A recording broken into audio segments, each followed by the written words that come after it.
Hello, and welcome to Maximal Fire, the podcast for Princeps. I'm Alex. And I'm Johnny. And today we're going to be talking about how you get into Adeptus Titanicus, and if you are brand new to the hobby in general, we've also got a few hints and tips for you there. Now, if you're watching on the YouTube channel, you'll notice that we've changed format again. This is the second iteration. You'll notice that Johnny is sat in the lovely pink room where we normally record. I'm sat in Casa della Peak, and if you're watching, you can probably see the whole heap of junk behind me. This is actually tidy for me. We've got the parents coming down to visit us this weekend, so yeah, it doesn't get any better than this. It's why I chose to film out here, Alex. The desk would be a mistake. Well, we all know the real reason why you're out there is because the missus kicked you out and said that you can't have the whole house to yourself tonight. That's fair enough. Yeah. So the reason that we're again experimenting with the format a little bit is largely we want to try and capitalize on the amount of time that we have when we're in the studio, also known as Johnny's back garden, to film some more content, film some more battle reports, and we figured that the podcast could very easily be done in a very similar format to how we've always done it back when me and Ben were starting the podcast off. So, yeah, hope you enjoyed. Do give us some feedback if there is, if you prefer this, if it's better, if it's worse. Do let us know. We like to take constructive criticism. But yeah, so Johnny, we're talking about getting started today. Mm-hmm. Oh yeah, the best bit. It is, but it seems. I mean, we're both quite long in the tooth when it comes to this hobby, so hopefully people will kind of see through that. Like we're saying, get started, but we've got years worth of equipment and stuff that we've bought. There's two different types of people that might be interested in this. There are the long-standing hobbyists that maybe play other Games Workshop games, Age of Sigmar, Warhammer 40,000, Horus Heresy. And then there's people that are just completely fresh to the hobby, with no kind of experience of, miniature wargaming as a whole. So hopefully this podcast will give you a bit of a heads up in the do's and don'ts of getting started and maybe save you a bit of money along the way. In our humble opinions. Yeah. So, for those of you who don't know, Johnny is the man behind the cameras in our recent videos. He's our producer, chief editor of the video battle reports. But other than that, Johnny, you've been kind of like lurking behind the scenes. Do you want to tell the people a little bit more about you? Yeah, so I'm the tech goblin that that hides in the corner when the bat reps are going on and tries really hard to stay quiet for about 2 hours. Just a subtle cough every now and again. Yeah. The fizzy drinks, I had to cut that out after the first bat rep. Wow, yeah. Hobby, 14, 15 years now. Like most people in our hobby, started with Warhammer 40,000. Would kind of be dropped off as a kid at Games Workshop Bournemouth. And just be left there kind of a Saturday, Sunday. When were you going down to Games Workshop Bournemouth as a kid, out of interest? Possibly when you were working there. That's what I'm wondering. Like, was I the childminder? Yeah, probably. I mean, who knows, right? Oh, if you remember Maz, then that would have actually been a little bit after my time, because Maz, I never worked with Maz. Maz is another one of our friends, and he started a year or so, I think, after me. But I knew him beforehand, but yeah. Just miss you. That was probably, just miss me. Probably for the best. That was just about to make me feel like incredibly old. Really old, yeah. Really old. So, yeah, started there. Worked for Games Workshop myself a bit after university. Didn't last long.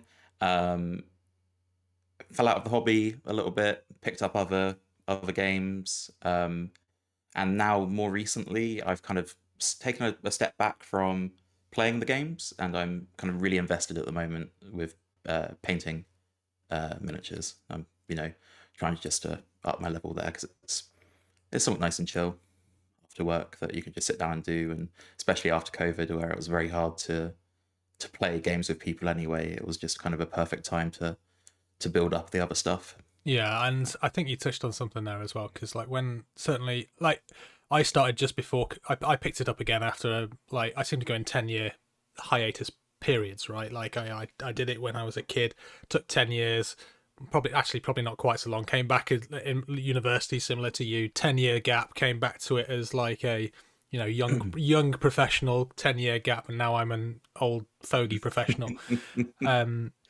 But yeah, it's I came back in just before lockdown one.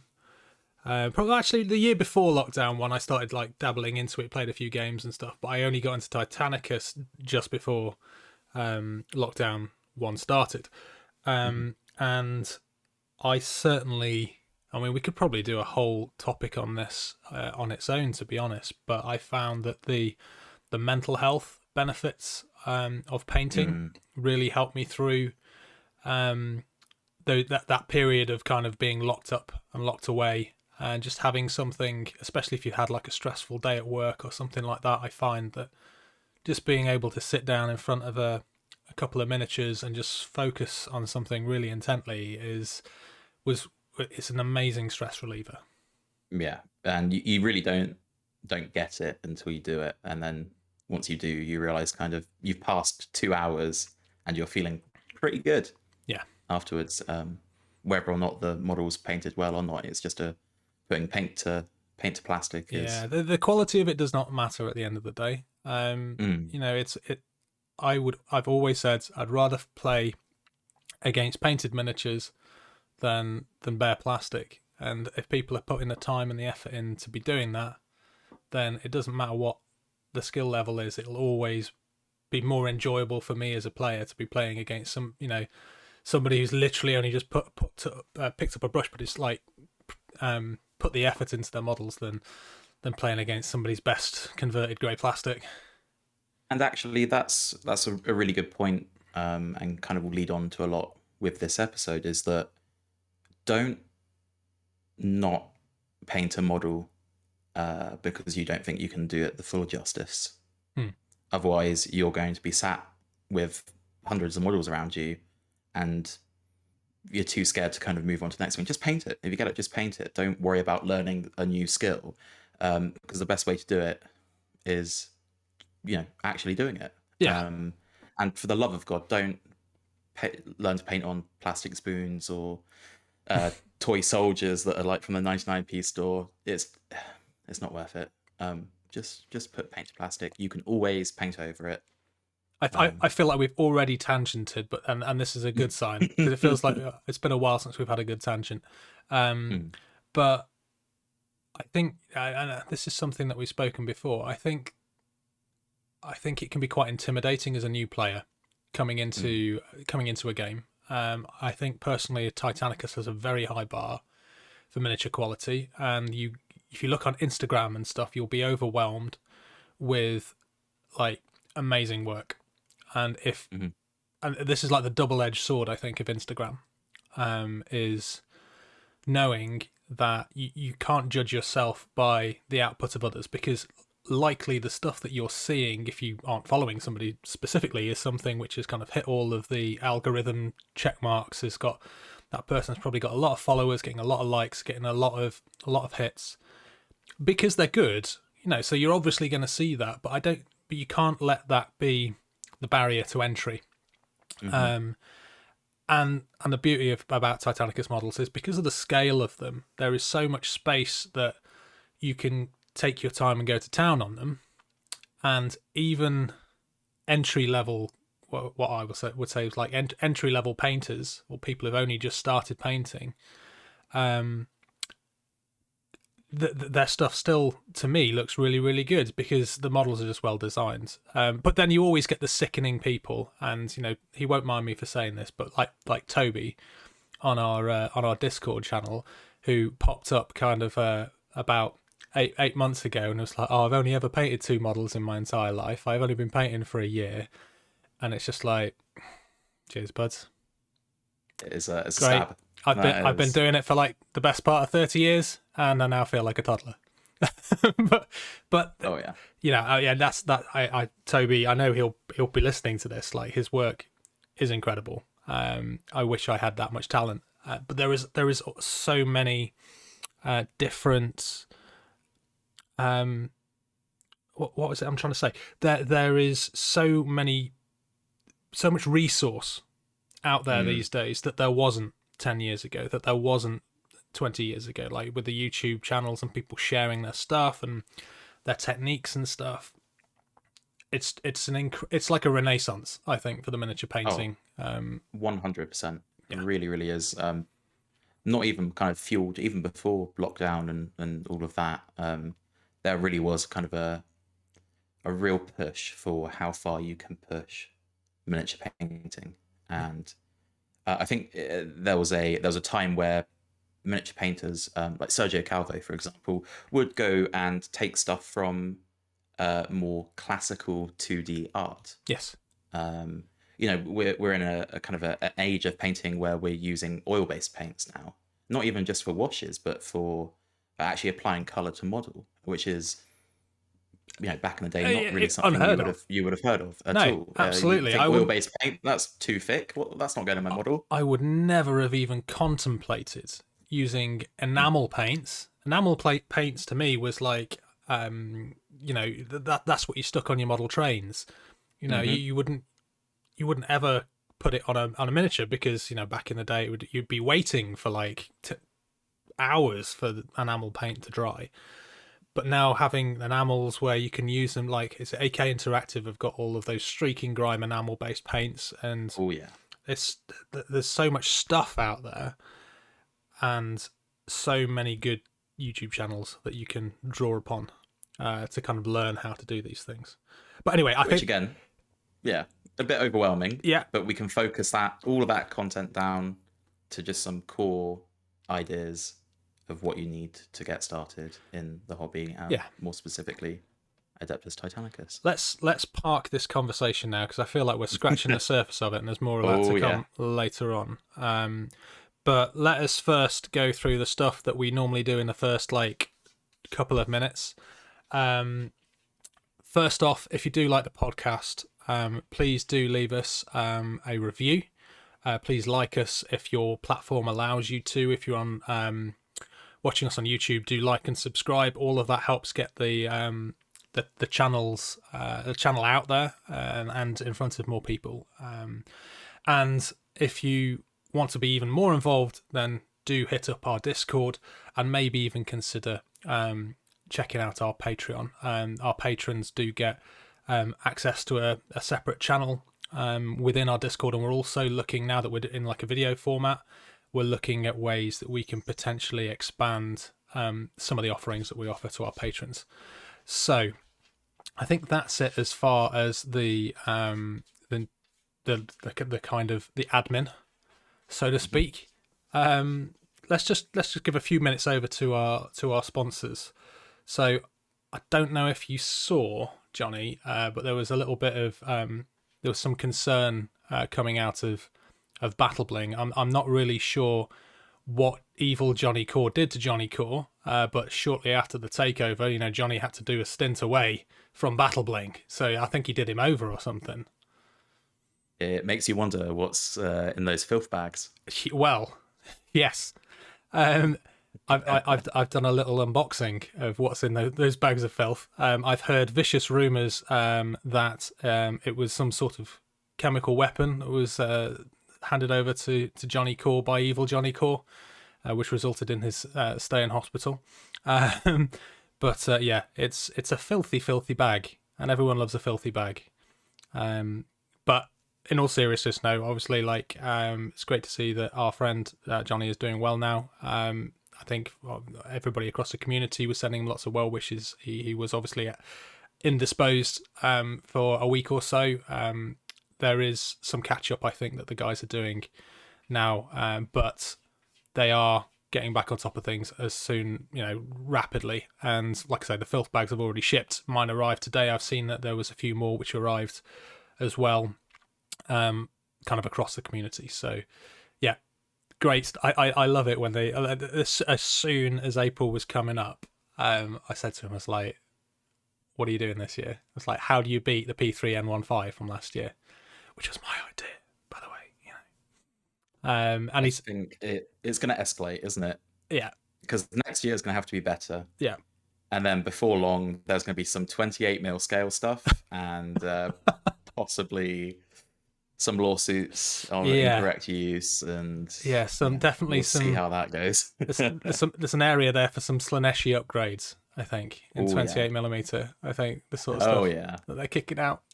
But yeah, no, very silly, very funny. If you manage to get hold of yours, it is, I was giggling quite loudly to myself when I was opening it up.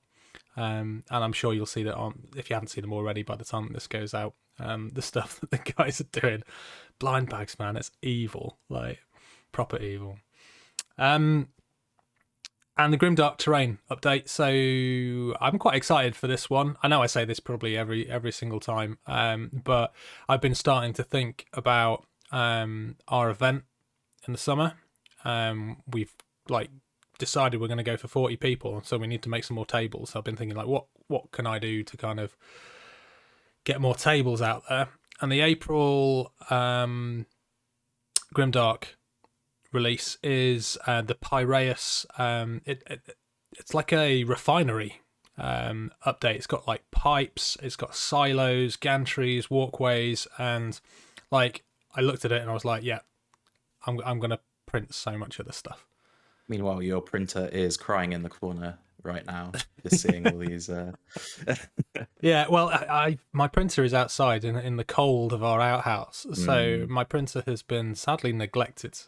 I was going to say, for a number of conditions weeks. for printing, right? Yeah. No, it really doesn't like it because I think there's like an optimum temperature with printers, isn't there? It's about like around, they like to be around 20 degrees. I think most of them. I think the Saturns, which I have as well, can be quite twitchy. I think because of the bigger build plate, they're more likely to kind of fail. But now that the weather's getting better, getting a bit of sunshine, it's getting hotter out there. Like it will be waiting for me, and then it will be. Well, it'll be like my cheese toasty maker over lockdown. I think, like, ignored for months on end, and then rediscovered as I open the door, and I'm going to do nothing but use it for every single meal. I think Breville probably made like an absolute killing over lockdown for people wanting panini makers. Oh, what am I talking about? Right, this is a Titanicus talk. It's not like bread. You're hungry. Have you had done it yet? It's not the bread half hour. Yeah, I had a very disappointing pizza tonight, unfortunately. Yeah, I burnt it. I'm the guy who can burn oven made pizza. Like, yeah, I'm not very good when it comes to that sort of stuff. Don't come round to my house. Whatever. Forever, that's it. Right. Okay, I'm banned. Okay, sorry to inform you guys. It's been great while. Yeah, no more battle reps. No more video stuff. No, that's it. It's done. But yeah, no, it's a really cool little update. It synergizes really nicely with the extractor piece that he released last month. So I'm definitely going to try and get some use out of that. I've ordered myself some more resin, ordered myself some more IPA, and fingers crossed we'll be able to smash out another couple of boards. Have you ever kind of dipped into any of that? Because you've got kind of an older 3D printer, haven't you? Oh yeah, I'm just staring at it right now in the corner there, looking very sad. I'm pretty sure all the resin has cured inside the 3D printer. It shows you an insight into my laziness. Yeah, I've got one of the older Anycubic photons. I say older, it's like 3 years old, but in the 3D printing world, that may as well be a relic. Calculator compared to a computer. Yeah. I think unless there's something I really, really want to print, it's not worth the time for me until I get a new one. It's 12 hours for a very small model, and it's always a roll of the dice. I think that's there's nothing worse than after 12 hours, you Yeah. come back out and you're like, oh, let's see this really sick model, and it looks like you kind of stepped on it, and it's just against the plate. Yeah, not something I'm willing to put my mental health through at this point. But maybe when the sun comes out a bit more, I might feel up. But that's the biggest change, though, isn't it? Like the newer 3D printers are just considerably more rapid than the old ones. I've seen some beautiful pictures of the 4K ones coming out, and you get like close-in shots of filigree on cloaks, just all the way down, perfectly printed. And it makes me very jealous. Yeah. I just need to find something to kind of make me print, and I think possibly some Adeptus Titanicus train might be it. Well, I think while we're on the subject of this, it's kind of, and we're talking about 3D printers, and we're obviously talking about Grimdark. It is worth noting that I know that Bronco does test on multiple different sizes of print bed when he's sort of releasing his stuff. Like even the big stuff like the Samson, he's got like a version of it that is on the STLs that you download, which effectively is designed to be printed on a smaller bed. Whereas just for economy, really, like if you're printing terrain in resin, you probably want one of the bigger screens. I was very pleased with how my Saturn kind of handled with that. But even so, like on a big print bed like the Saturn, it can still it is eaten up very quickly.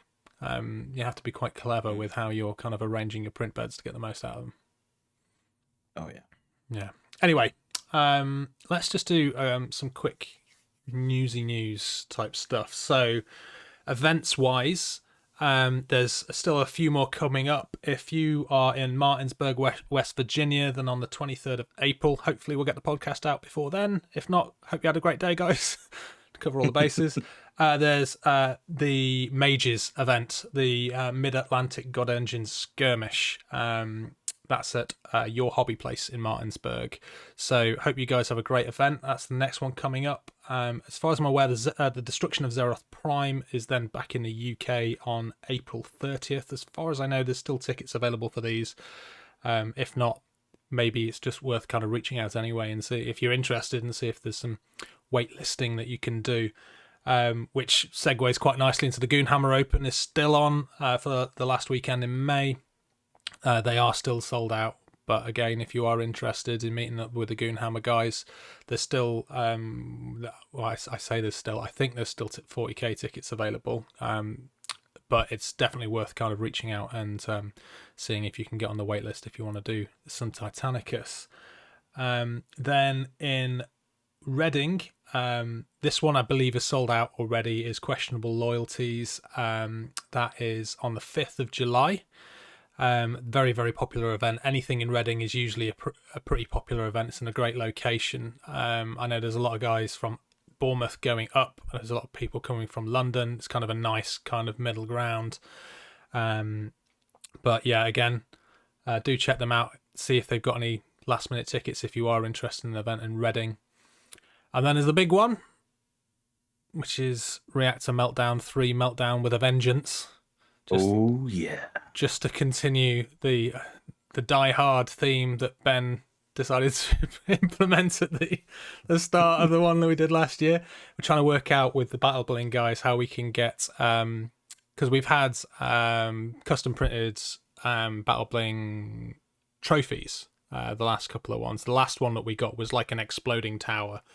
But I was saying like, what can we do for Die Hard's? Not Die Hard, Reactor Meltdown with a Vengeance. I was thinking like a taxi coming through an explosion, or maybe a guy kind of like wearing an A-frame board, which on the front of it says something like Corsair. I hate Corsairs. Yeah. But yeah, so there are still tickets available for that event. It is a 1/2 day event, so if you can only make one day, we've got you covered. You can come down on the Saturday for the 1 day event, but if you want to make a whole weekend of it, we'll probably be having drinks and playing some games on the Saturday night as well. You can upgrade your ticket and buy the Sunday upgrade ticket, and that will convert it from being a like a mini event, a mini 1-day event, to being like a 2-day 5-game grand tournament type thing. Yeah, and there's going to be prizes for both the 1 day and both days covering over. Yes, so there will be a peer voted best painted on the Saturday, as well as first, second, and thirds, and then we're pulling out the stops for the Sunday. So again, we're going to have first, second, and third. The prizes will be bigger for the culmination of the 2-day event. We'll also have best sport, the usual things you see: best sport, most engine kills, and we're going to do something slightly different this time. We're going to do judged best painted. So we thought, just to mix it up, we basically, people can kind of submit theirs, and then a panel of judges will effectively choose from that as to what they wanted to award the best painted to. So yeah, if you are motivated by prizes, then the 2-dayer will have the bigger prizes available. Awesome. Yeah. Should we touch on the battle reports very, very quickly? Oh yeah, go on then. So the way that we've been doing these, and we kind of hinted about this earlier on, is previously what we were doing was we were getting together for a day, smashing out a battle report, and then doing a podcast straight after it. I think very quickly we realised that our times where we can get everybody together is quite limited, especially as we're going into the summer, right? And everybody's starting to plan holidays and all that kind of stuff. So what we've kind of decided to do, which is why we've gone back to the effectively the online podcast way of doing things, is it will hopefully allow us to record 2 battle reports in 1 day, which will mean that we'll be able to get content out more frequently, and potentially do other things as well. So that hopefully that is a good compromise. I think this is a format as well for the podcast that I'm personally most comfortable with, and we kind of realized quite quickly, didn't we, that we were basically singling out guests in the new podcast format. Before we've had like Chris from Tabletop Standard on, we've had Zach from Goonhammer, we had Martin from the States from God Engine Cast, and it was one of the things that I really liked doing, was getting people on to the show, and that we couldn't do when we were kind of shackled to a table. So if this works, hopefully it does, going back to this format with the video element of it as well, will mean that we can basically get the best out of both worlds and maximize our time and effort. Absolutely. Yeah. So on the subject of battle reports, the last one, Laniaskara versus Osadax, went out. Really happy with that one. I think we're hopefully starting to find our feet. Kudos, Mr. Eves, for all of the hard work and the efforts on the editing. Yeah, it's all right. It's not too bad. Yeah. Although ask me, in 2 months when it's to a session, then we might. Well, don't say I didn't warn you. Don't say I didn't warn you. It's cool. Yeah, it's really. I think we're definitely finding our feet with battle reports, which on the surface doesn't seem too complicated, but there is so much that can and does go wrong, mostly technology wise. Yeah. What was it? So 3 hours setting up the last one? Yeah. Yeah. Hopefully we'll get better and nail that down a bit quicker. But yeah, I'm very glad we decided to start at 12 instead of 5. Yeah. Because we'd have been there for a very long time. But yeah, no, it's great fun. I get to sit in the corner and watch it, and yeah, it's hopefully you guys are enjoying it as well. We've had discussions around different things we can change it. We're going to try and kind of stick to the same format for a little bit, and then kind of compile some ideas from you guys about how we can improve it, and then we can kind of work on that. But we just want to release a few episodes in the kind of formatting that it's in at the moment, and then we can go from there, basically. Absolutely. And I think obviously there is always going to be things that we get wrong because of the format that we've chosen to do it, with it being that kind of live style to it, which allows us to kind of like really explain what we're doing, why we're doing it, some of the sort of strategies and tactics and ideas that are going on in our heads, which I think gives us something quite different to what else is out there. It does mean that we don't get the opportunity for any do-overs. So if we don't realise we've done something wrong at the time, we will very often kind of accidentally kind of gloss over them and make those mistakes. We've already picked up a few from the last one. Really, really useful feedback from the community. If you do see something, please do let us know. We do endeavour to make sure that it's obviously as high quality and as accurate as possible, but there will always potentially be times where we get things wrong, mostly due to the way that I guess the thing which I wasn't expecting is when you're actually filming it rather than playing it, you feel pressured to not provide any dead air. Mm-hmm. So you're kind of like constantly rushing through it. One thing after the next. Not rushing through it, but you're just trying to keep the flow yeah, going. Get the pace up, the energy up, and sometimes you kind of move a bit faster than you kind of meant to. I think it's good to remember as well, is because we don't want to have like Gryphonicus versus Furians every week. Alex and the co-hosts a lot of the time as well are trying out new Legios. Yeah. Maybe they've not had a lot of experience with before. Just to add a bit of variety. So there's always going to be kind of, inexperience, I guess, with the actual Legios, as much as, you can get through with a couple of test games. Stuff's going to get missed. So what? Stuff gets missed at tournaments. Yeah, absolutely. Still a solid battle report. And so I think, like, well, we haven't spoken about this yet, but I think, like, when we come to kind of film, I'd quite like to get a War Master report in at some point. I think that's the time when we crack out those familiar Legios, that we've got the experience with, that we can just literally smash them out and, enjoy some big pointed games and kind of mix it up a little bit from the usual 1750. Oh, definitely. Cool. Okay, so hobby in general. I've started painting again. What about you? Wow. Yeah, I've started painting. Not Titanicus. I nearly spat my drink out there for a second. Oh no! What am I even doing here? The door's over there. I'll just off you go. See you later on. See yourself out of your own house. Yeah. Just walk out on the street and just start walking into Bournemouth. The last bit of Titanicus I've done, I've started a new Legio. Always an exciting thing to do. And I had a test Warlord to do this Legio. Yeah. Going for Tritonus. Couldn't bring myself to play a Loyalist Legio. It's funny how people kind of do end up sort of pigeonholing themselves. Like, I always revert to form myself. And I have to think about pushing myself away from Imperium. Because I've always been a quote-unquote good bad guy. I'm not going to call myself a good guy by any stretch, no. But I've always been an Emperor fanboy. You're not. You're a dirty traitor. Oh yes. Horus, is a king.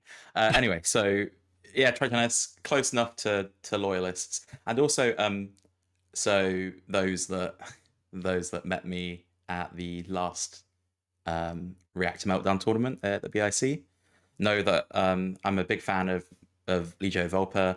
I ran a 100% melee, apart from Carapace weapons that I had to take. I didn't want to take them, I had to take them.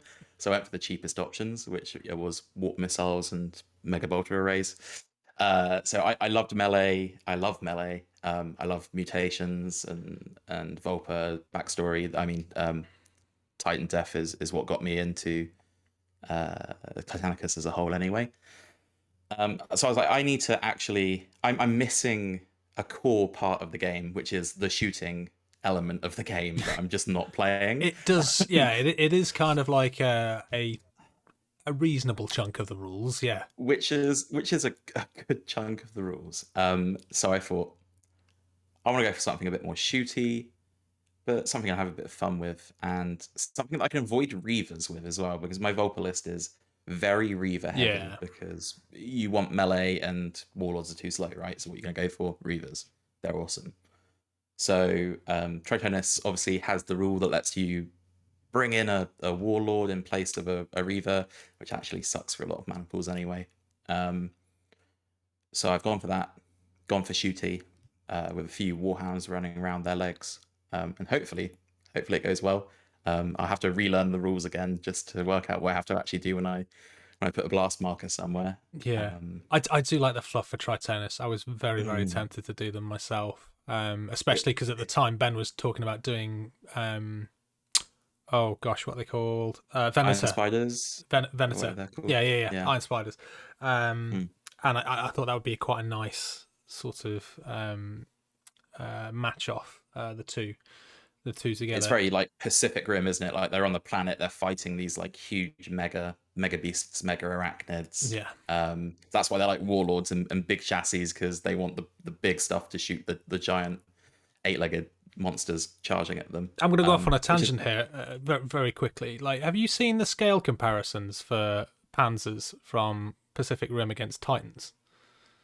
Yeah, the Titans are tiny, aren't they? Yeah. Yeah. Like, yeah, it always throws me every time. I still can't get my head around it. Like, no. I think because I've grown up with like the 80s 90s artwork where these things were supposed to be kind of like the size of mountains. There's a very, very famous picture of the Imperator Titan, which is basically coming over a mountaintop or something. There was no sense of scale, and then you realise that a Reaver's only slightly taller than a house. Yeah. Not a Reaver, sorry, a Warhound. Only slightly taller than a house. Yeah, and it's, I can't remember, it's only was it like eight or nine stories off the top of my head or something for a Warlord? It's like, For a Warlord. Oh, okay. Well, yeah. Disappointing. That's why I put my little 4mm models though on from Epic on the basis of my Titans, because it just makes the scale that much bigger. There's always a discussion online. Is it 6mm better for your Marines next to your Titans, or is it 8mm? People are like, well, mathematically, it's actually probably more 8mm. It's like, nah, screw that. No, go 6mm. 6mm, sorry, not 4mm. Yeah. Makes them look so much bigger. And these are big stompy robots, and you want them to look absolutely massive. And it means that you can go buy stuff from Vanguard as well to adorn your base with is it Wars of Circlum Nova, something like that. They do a whole like epic range of stuff, and it's really cool. I did that with my Crucius. They've got a quote unquote not Krieg guards force, and they had like I bought like some Earthshaker batteries, nice. The static Earthshakers, and I bought some Krieg guys, and even had like little guys on horses and stuff, like, because I was going for quite a World War I heavy theme.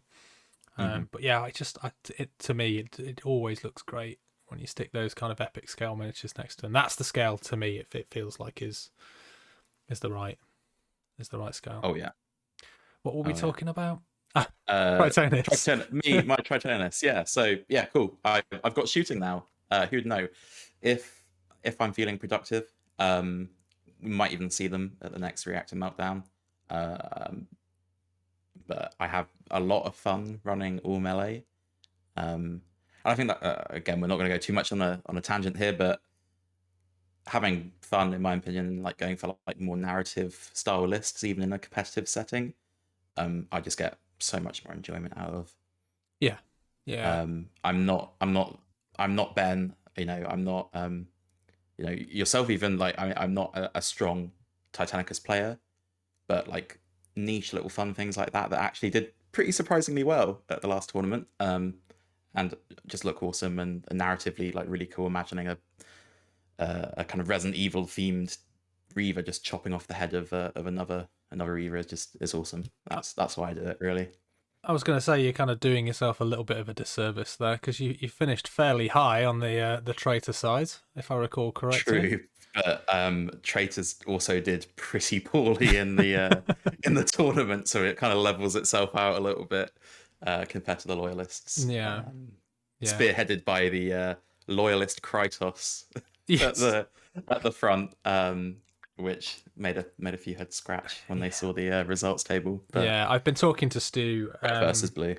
I've been talking to Stu, who won our event and who won the event up in Tyneside, and like I think he's desperate to come on the channel. So I'd quite like Krytos to come on at some point. So next time he's down, I might try and see if we can get him on for a bat rep, because he's got some lovely Krytos. And I need to reserve judgment as to whether or not they're now potentially OP.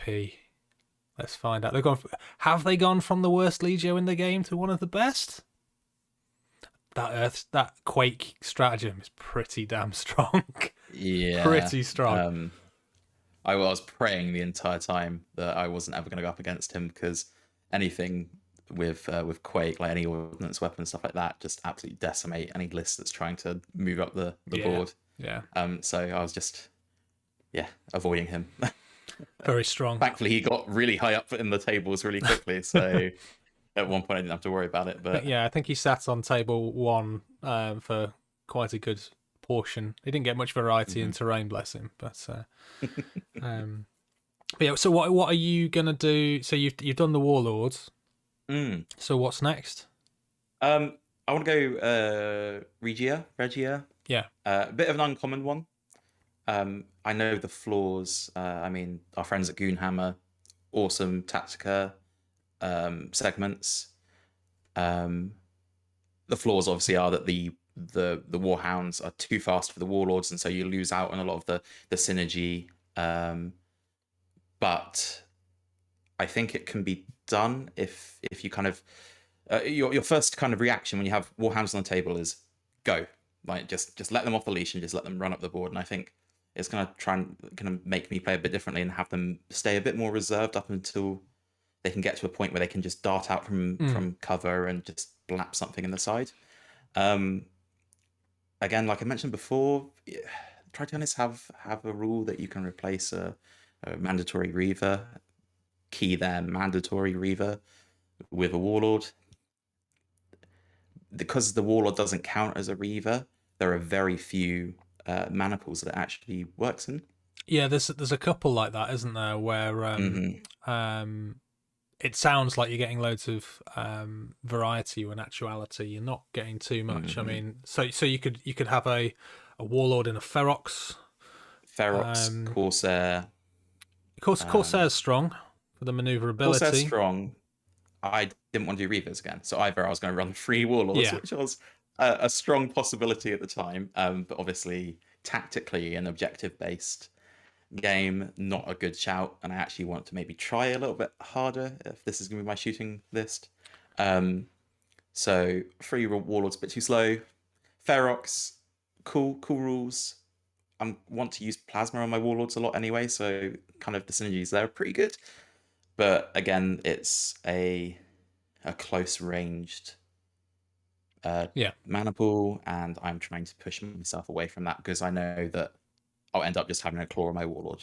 You could have a very heavy Fortis, couldn't you? Because that would allow you to run 3 Warlords in a Fortis. I think that would be pretty hefty. Would be pretty nice. But I think that the one of the things that the Regia has going for it, especially if you're kind of like, so I think you can fit a full Regia in a 1750. And what you do get there is good chassis for the points. Like regardless of like the mana pool fluff, like there's good chassis for the points there. Ben ran one in the 1650 tournament that we did in November. So yeah, that offered him some powerful punch because there was a lot of people running at those sort of points in Reaver heavy stuff. There wasn't many Warlords outside of an Extergimus, and an Extergimus was kind of too much because you were then really limited with what you could take to get 3 Warlords into a 1650. But the mixture between the two war lords and the warhounds is kind of, you can get a nice balance in there for the points. Interested to see what you spend it on in an 1850, because you've got lots of points left over there. You're going to go full corruption? Annoyingly, I 1750 for the last tournament would have been perfect points for kind of what I was planning on building. With 1850, it leaves me about 100 points spare, which is an awkward amount of points to have spare in Titanicus, because you're not buying knights with that unless you really cut down on some upgrades, and I've not got that many on my things. Or you're definitely not buying a Titan for those 100 points, and also you're not even passing the threshold to get an extra stratagem point either. Yeah, the underdog rule, you mean? The underdog rule, exactly.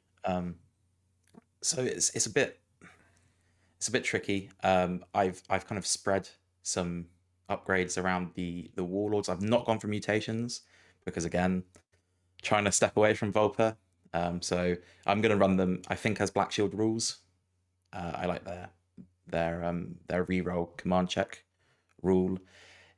Maybe slightly defunct in a couple of the Tritonus rules, but again, we'll play around with it, see how it goes. I might push them to loyalists, although I'll be disgusted in myself if I do.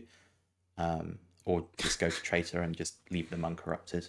I'm happy to have them sat as Black Shields. Yeah, I think that Tritonus for me have always, because they are the one Black Shield legio out there. It's always, I've always not really thought that. I've always thought that kind of like the corruption thing didn't really make as much sense for them, because they didn't side with the War Master. They sided for themselves. They didn't want to be part of the Imperium. They saw it as an opportunity to break away and do their own thing. Exactly what Oliver said last session about the Lanniskara as well. They're not the bad guys. They just want their own little place in the universe, not touched by either Horus and his chaos or the Emperor and his genetically modified monsters. Very cool. I'm looking forward to seeing them. It's a cool scheme as well. I love painting teal and all that sort of stuff. So I'll have to get them on the channel. Oh yeah, get them on a bat rack. Maybe Volpa first. I'm a little bit more seasoned with those, and then we can try the shooting phase after I've had because you only have to remember half the rules. Yeah, exactly. And I even kept all my loadouts the same as well. So I literally had minimal thinking to do. It was lovely. Just sat there drinking a beer, playing some Titanicus. Awesome. Not really worrying about it. Very nice. I wish I had more to kind of say about my hobby updates. Like there's, I've been in a bit of a hobby funk since the beginning of the year. I started my new Legio Tempestus, which I'm really enjoying painting. I painted a Warhound and a Warbringer for them. And then I got wind that Johnny and the Battlebling guys were releasing some new base toppers. So I've kind of put them on hold until I can get hold of a few of those. They should be coming out soon at some point. I don't think there's a date on them yet. I think he teased them on a video a while back. But I want to get them all on that because I don't want them to look the same as my Gryphonicus. So that project's sort of been parked a little bit because I've got painted Titans with no painted bases. So for me, that means I'm not allowed to put it on Instagram. So at that point, it's like, why even bother? Like that's the only reason I paint Titans is to get stuff on my Instagram. It's a disease, isn't it? Yeah. You just want to get the likes so bad. And farm those likes. Yeah. But so I've been trying to do a few nights. I've been building up the start of a night at households. So I had Vironi. I had a few of those to start with. I'm continuing with Vironi. I painted up some new ones. Realised that I don't like the way that I used to paint trim. So going back through all of those, repainting the trim on them. Yay, great stuff. I'm also redoing the bases on them. Yay, great.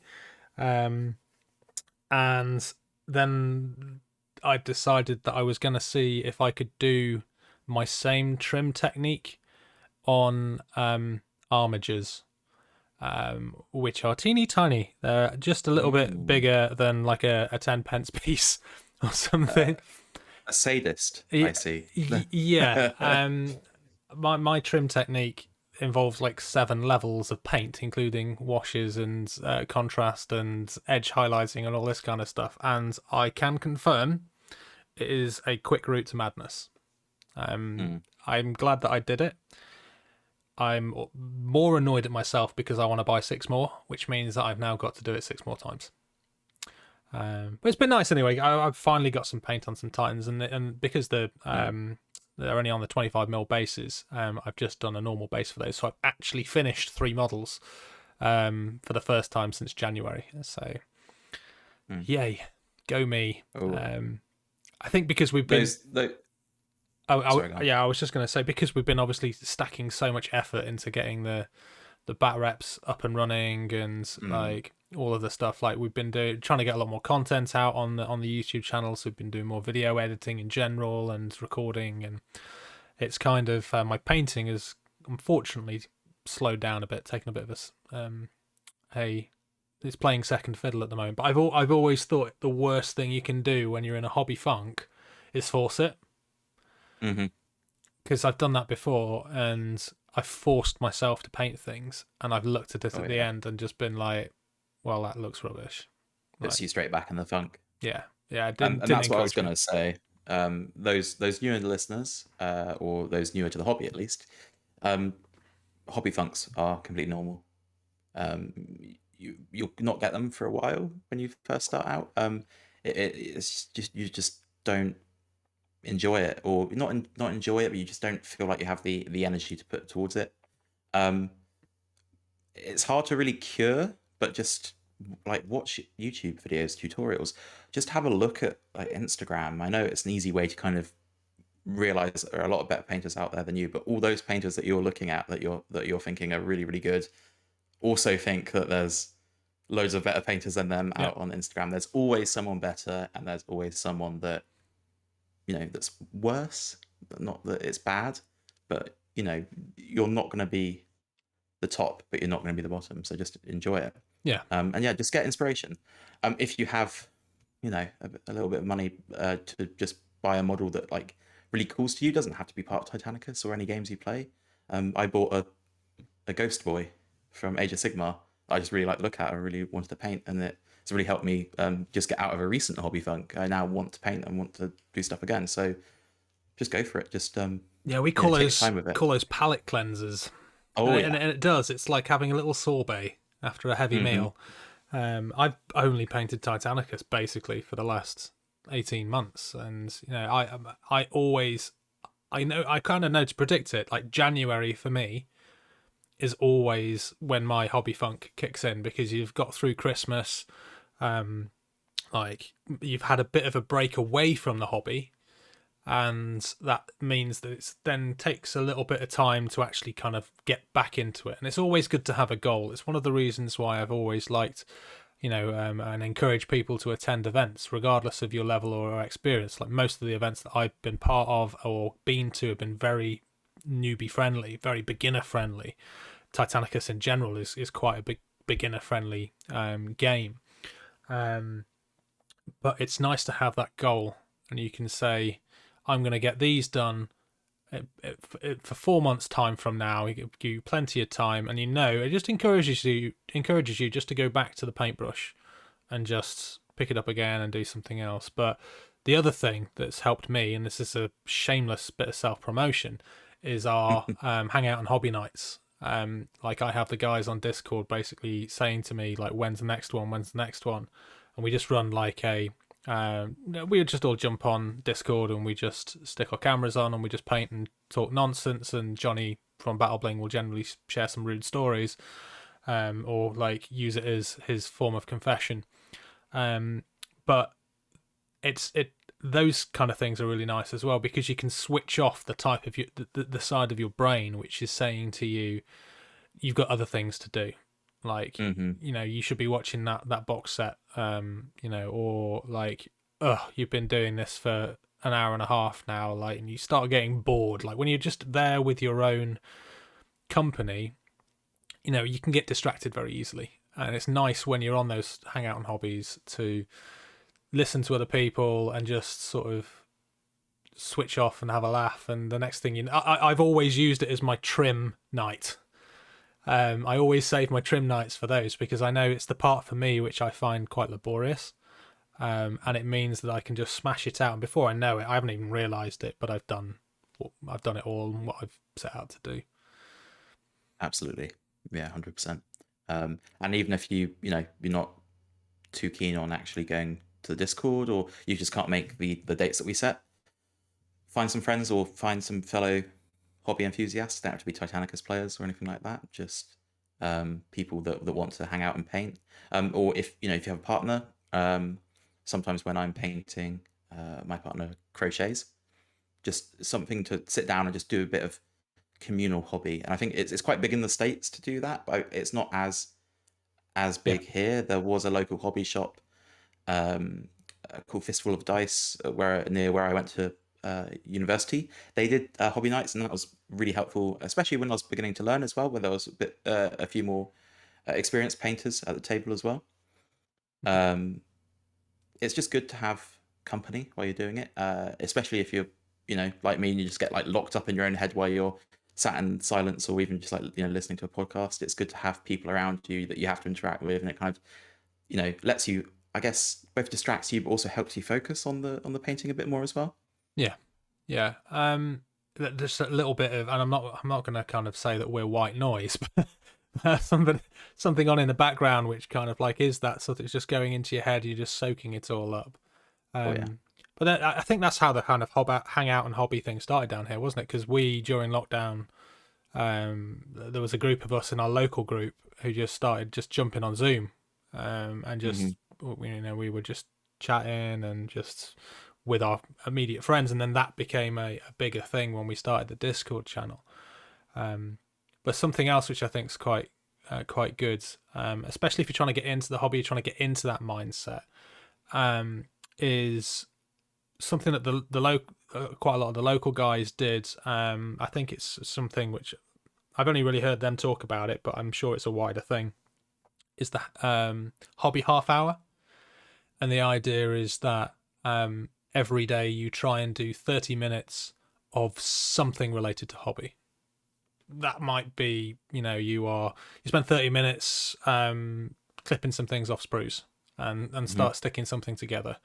Or it might be that you spend 30 minutes just going through and undercoating your models ready for the next time that you sit down, and just trying Organising to kind of your paints, cleaning your desk, anything that helps your hobby. Just do it. Helps you kind of get into that focus, get into that mindset. And that seemed to really work for them. One of the guys, Matt, he used to kind of post those updates every day on Instagram as well. It was often kind of like little things. This is what I've done in my half hour, and again, that was another great way for him that he found to kind of engage with the community as well, of which is, this community is very welcoming. It's there's always people out there looking to kind of offer up their advice and their suggestions, which is always good. Right. Absolutely. We've rambled a bit. We touched on a few bits and pieces. We're gonna turn this canoe back around and get us back on track. I think down on the stream. Shall we just go straight into getting started with Titanicus? Let's do it. Let's do it. Full steam ahead. Let's go. So we've touched on the hobby side of things, but say for instance, let's take this like literally right back to the beginning. Let's start with assuming that you are new, right? What would you as a new person to the hobby need before they do anything else? Like maybe you've bought a box of something, but other than buying that, what do you need? What do you need to do? I think this is pretty generalistic through all Games Workshop, or no, not even Games Workshop, all plastic games. Malifaux as well is another example of that. There are some key bits that you need. It is not Lego. You cannot open the box up and just put it together and it's done. It is a little bit more involved. Unless it's the push together space marines. Push to fit. Yeah. Yes. But Titanicus specifically is very much not. I think number one that often people overlook is a pair of clippers, a pair of true clippers specifically, you can get hobby versions, like model versions. They're a little bit more. You're kind of looking around the £10 mark. But they're so much better than the alternative, which is usually from like a DIY store. Like wire clippers. Like wire clippers. Avoid those.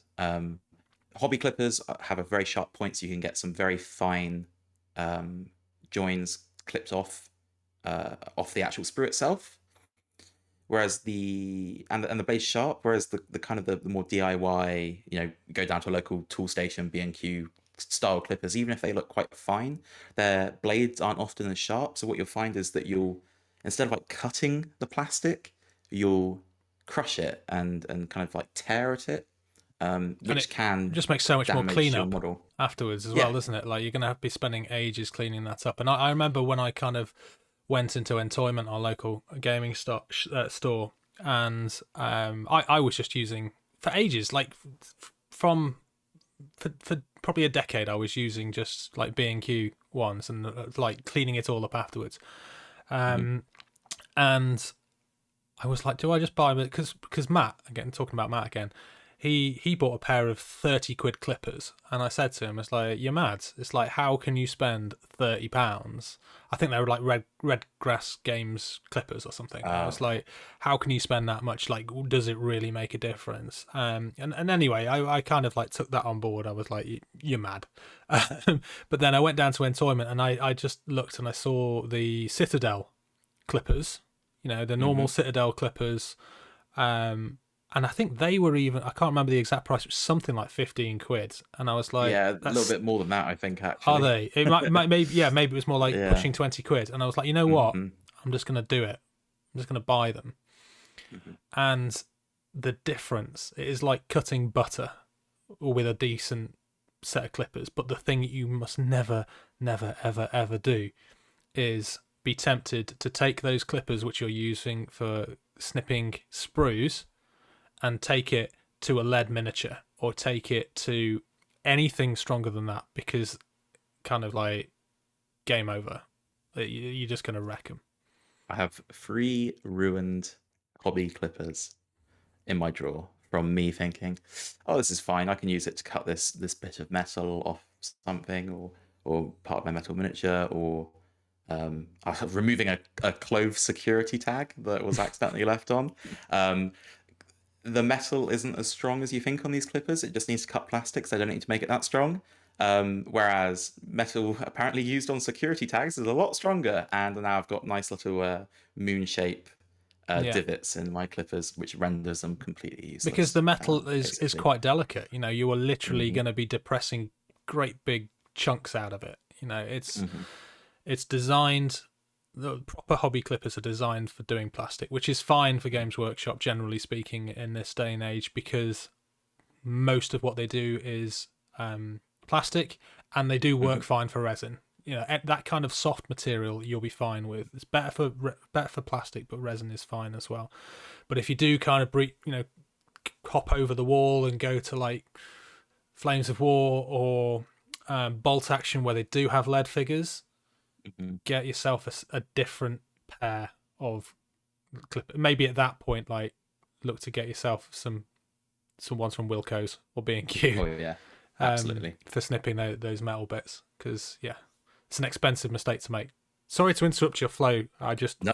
That for me was kind of like one of the things which I learned so quickly. Personally attacked at that one. So you should. My head was almost in my hands when you were saying that, because I just got a flashback to my drawer of mistakes Pretty in my good. room. Just so clippers really important. Don't some of these things, because at the end of the day, right, the miniatures you're buying and playing with usually, especially if they're GW, a little bit more expensive, or quite a bit expensive. You want to make sure you do it right the first time, because you don't want to ruin your models that you spent a lot of money on.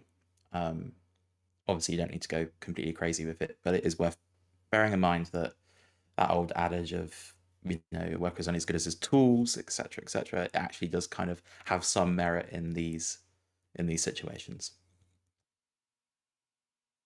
Plastic glue, poly cement, Smells wonderful. It is about £4. Don't eat it. Don't eat it. This Don't isn't. sniff it. This Even isn't if it does smell amazing. This isn't Tamaya clear red. Like let's be honest No. here, right? You know, No, it's inedible. No. It's great. Plastic glue you'll learn to love because it is so easy to work with. Very, very quickly. Oh yes, that is the bottle you should get if you're on camera. It is the blue Revel. I think it's like Contactor Professional or something. Oh, there you go, exactly that. So there's benefits to doing it on video because I can hold this stuff up. But you can buy the game again. You can buy the Citadel stuff. You can buy stuff by Army Painter. Like there's so much glue out there, but this thing has a metal thin point applicator. It's very, very thin. The one thing that I think quite a lot of them now have. I think even the Games Workshop ones have got the metal straw. Yeah. Mm-hmm. The one thing I will say is that they get bunged up really, really easily. And what I've found the best way of keeping this in check is I keep on my desk behind me a cigarette lighter, and you've got to be super, super careful. But you can, because it is flammable. Like this stuff is flammable liquid. There is on the top a nice big flammable liquid sign. But if you take that nib out, if it's ever blocked, hold it at one end, light the cigarette at the other end, hold it over there for a second or two, and a lot of it will burn out. Then immediately quench it in some water before you do yourself an injury. Like, we don't want people kind of messaging the show saying, "I listened to your advice. I've now got 3rd-degree burns because I dropped it in my lap." Be very, very careful. A safer option is you can also just submerge it in hot water. What? Can you? As well. Yeah, it clears it out quite well. Does it really? Hot water. Yeah. Why did I resort to fire? What does that say about me? You're a caveman at heart, Dickie. That's all it is. It's laziness and quickness on my behalf. I ain't got time for filling up a bottle of hot water. It's just set it on fire. Just be careful. Use that water for quenching it in. That is bad so advice, plastic glue. maybe that's not a beginner. No, maybe not. Just buy a new one if it gets clogged. Don't listen to Peaky. Plastic glue, yeah, it's great. It's hard to go wrong with what you buy. Like I said, I prefer that brand, but they're all basically the same. It's all the same ingredient at just different levels of thickness. I will say, so the way this glue works is that it melts the plastic. So whatever you stick, when you stick 2 bits of this plastic together, both sides melt and then they harden and they kind of join together. The two become one, to quote the Spice Girls. The two become one. So yeah, exactly. Yeah. Don't sue us. So you want to make sure that you don't get any on any other part of your model, because suddenly that really nice bit of fine detail will look like a gloopy mess. Especially if you put your thumb on it. Scrape it. Yeah. Don't try and scrape it off when it's on there with your thumb or anything like that. Get a very fine knife or something and try and take the worst of it off, because you will literally just rub off details with your thumb. It works very, very quickly. Which is why, again, the needle nose is just a little bit of a safer option, especially if you're doing some delicate work with some fine detail pieces. But yeah, really hard to go wrong with plastic glue. I think just before we move on to the next bit, adding on to that, I think this is why it's quite important with Titanicus to get into the habit of dry fitting your models. Make sure that, and what we mean by dry fitting is when you're assembling stuff, just hold it together with some blue tack or your fingers or something. Find the pose that you want it to kind of look like before sticking the glue in, because the amount of people, myself included, who have stuck a leg onto a warlord, then realised you've got it on the wrong way round, but at that point, like you say, it's hardened and you try and take it off. Unless you're really lucky, it can be quite a messy job. Super glue in some respects can actually be better for that, because you get a cleaner break when you snap it off, but it won't be as hard and it won't be as kind of resilient. Yeah, so just read those instructions. It's so easy to do. I've almost done it recently myself when I was building that new warlord for my Dearness. It's just very, very easy to do. So really pay attention, and if worse comes to worse, look online and have a look online at a few images, because there are quite a few online that also have got the legs around the wrong way and kind of just dealt with it. yeah, just double check. Again, expensive models, put the time and effort that they deserve in, or you're just going to be shelling out more money. And With posing as well. there is a right and a wrong way to put Reaver feet on. They're not the same. Yes, The left and right are not the same foot. the Don't make that toes mistake. are different. Yeah. With the plastic glue and posing the model as well. One of the upsides to it is that for a little bit while it's drying, it is a little bit pliant.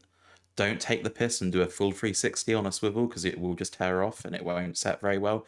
But you can, if you're like, especially if you're gluing the legs on of a Titan, the hardest bit I find with Titanicus and making the models is getting those leg poses looking natural and right. And so having that kind of like semi-set glue to kind of just put it on the base, especially if you've got like a base that's kind of not even, just gives you that little bit of leeway that super glue doesn't. Yeah. Which brings us on to super glue. Most brands of super glue are fine. I use Gorilla Glue, the gel stuff, because it's not runny. The runny stuff is a nightmare. Just avoid it. It's not worth it. I've got some Loctite from B&Q. There you go. Yeah, there you go. It's about half the price of sell it. Citadel as well. Like, Citadel stuff's good.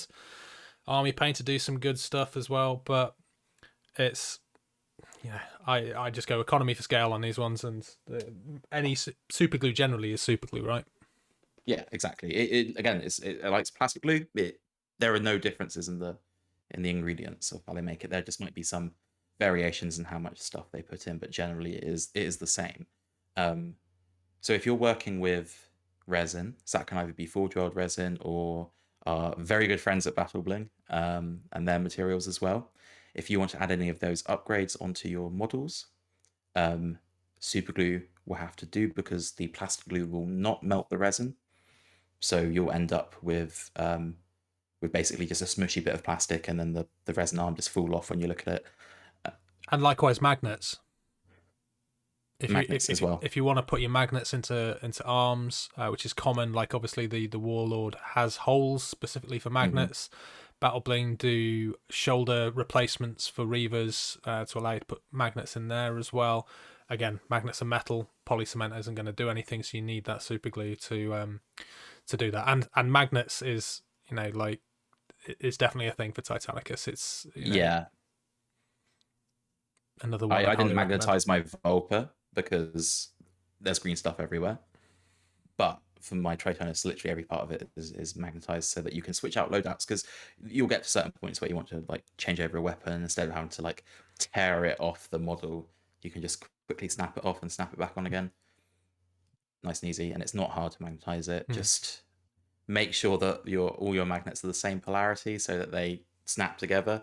You don't have one round one way on one arm and one round the other way, and suddenly half the arms aren't going on one side and they're being pushed away, etc. So some people go through their magnet set and just paint the one side so that they're visually different. You know what I do? I've actually, on my desk, I super glued a magnet down onto my desk. So I make sure that all of the polarities on mine across every model that I do, it's the same side facing upwards. So that if it's, that would be what the carapace weapon sits on top of, or it would fit into the shoulder for the weapon. But I just super glue a little one down on there. I paint it black as well, so or a colour, so you can find it, and then just drop it on there first before you apply and make sure those polarities are right.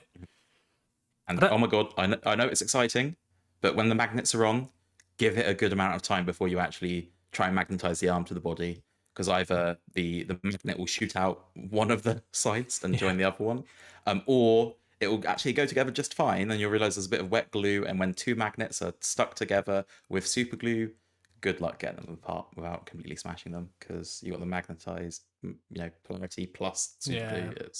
I don't know if magnets was on your list of things to talk about, but as we're on that, N52 magnets is what you want. You can go down slightly. I'd avoid I think it's like 37s and not really weak enough. 30 somethings are too weak.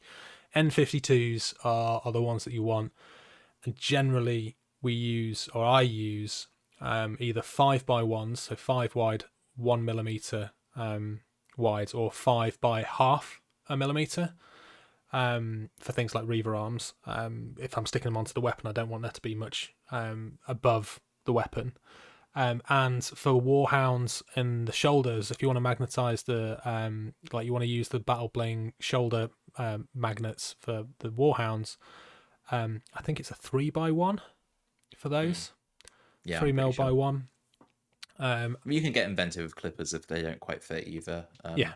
Just be a bit careful, don't ruin your model, but you can cut away a flat surface to stick the Yeah, magnet onto. I've done that a lot of times with Reaver shoulders before I got the Battle Bling ones, or even with them, because I wanted to be able to replace the full shoulder for like a combat weapon.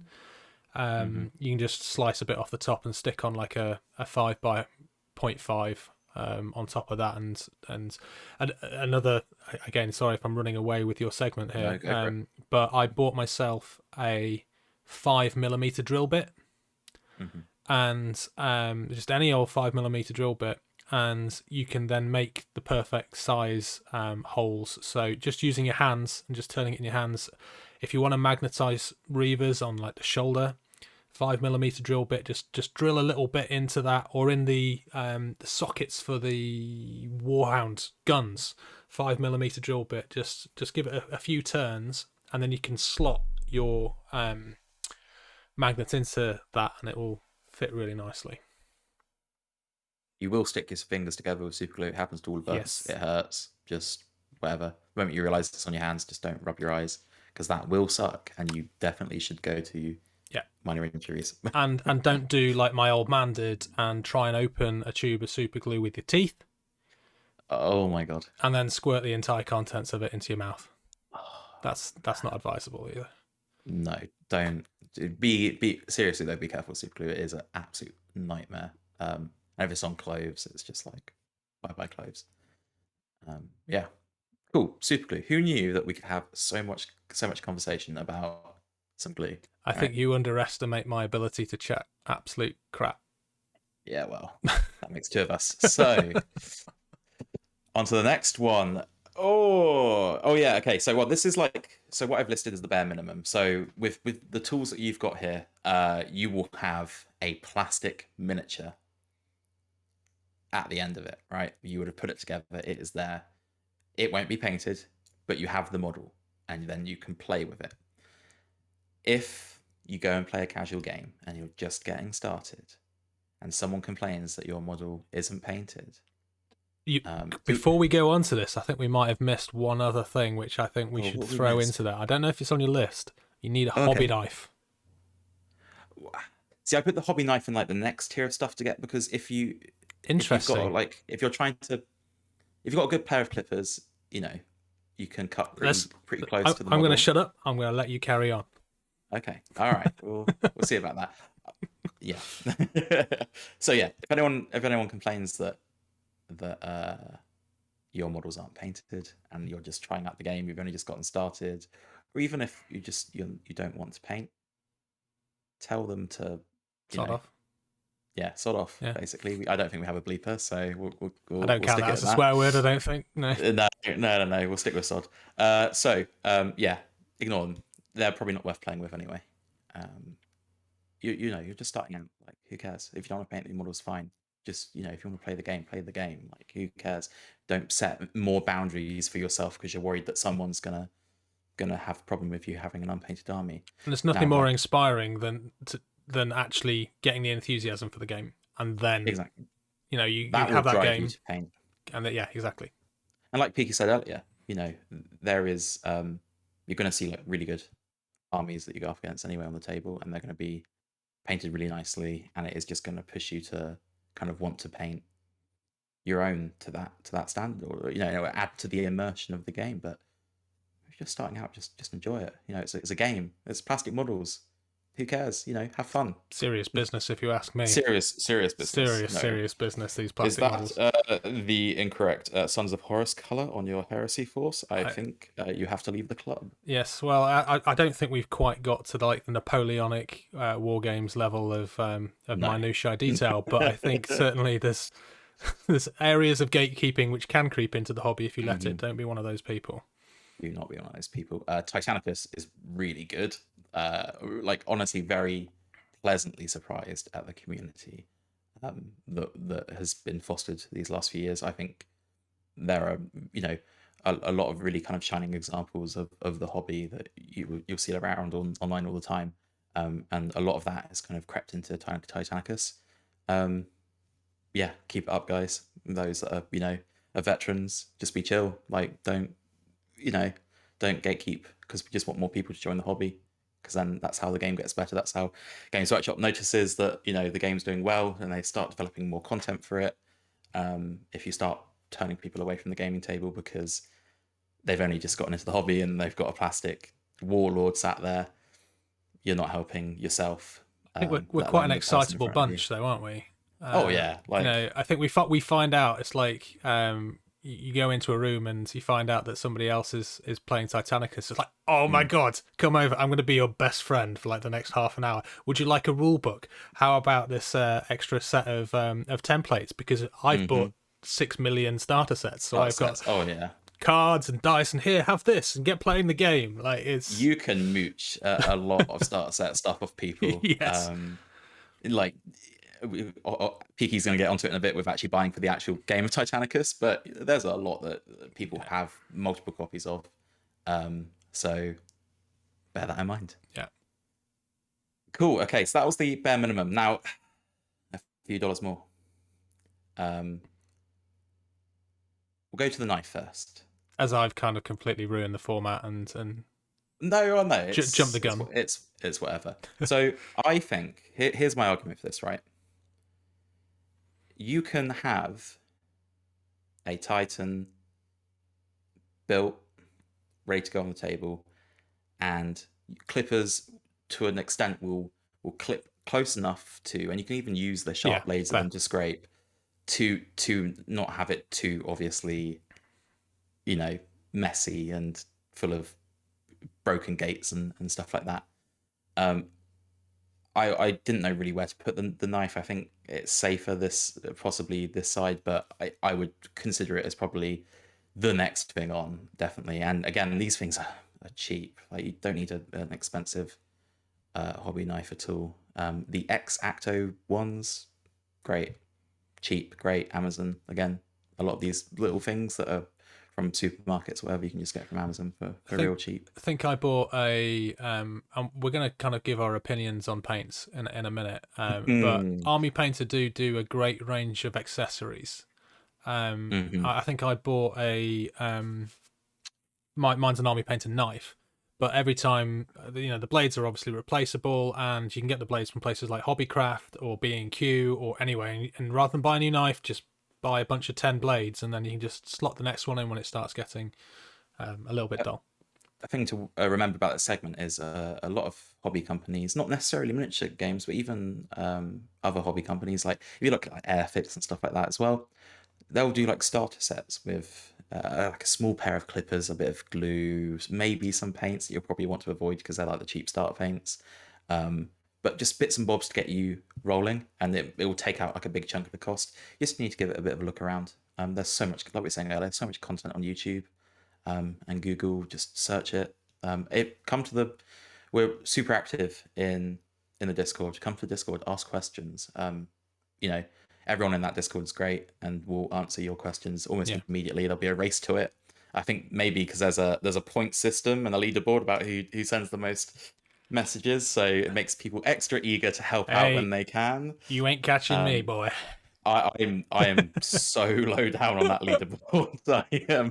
I am truly the tech goblin hidden. I was going to say we've already established you're the lurker of the Discord. I appreciate from a distance and maybe occasionally post. I don't know. You let you out of the box every now and again to come do a podcast, and there's no shutting you up. Like, it's just.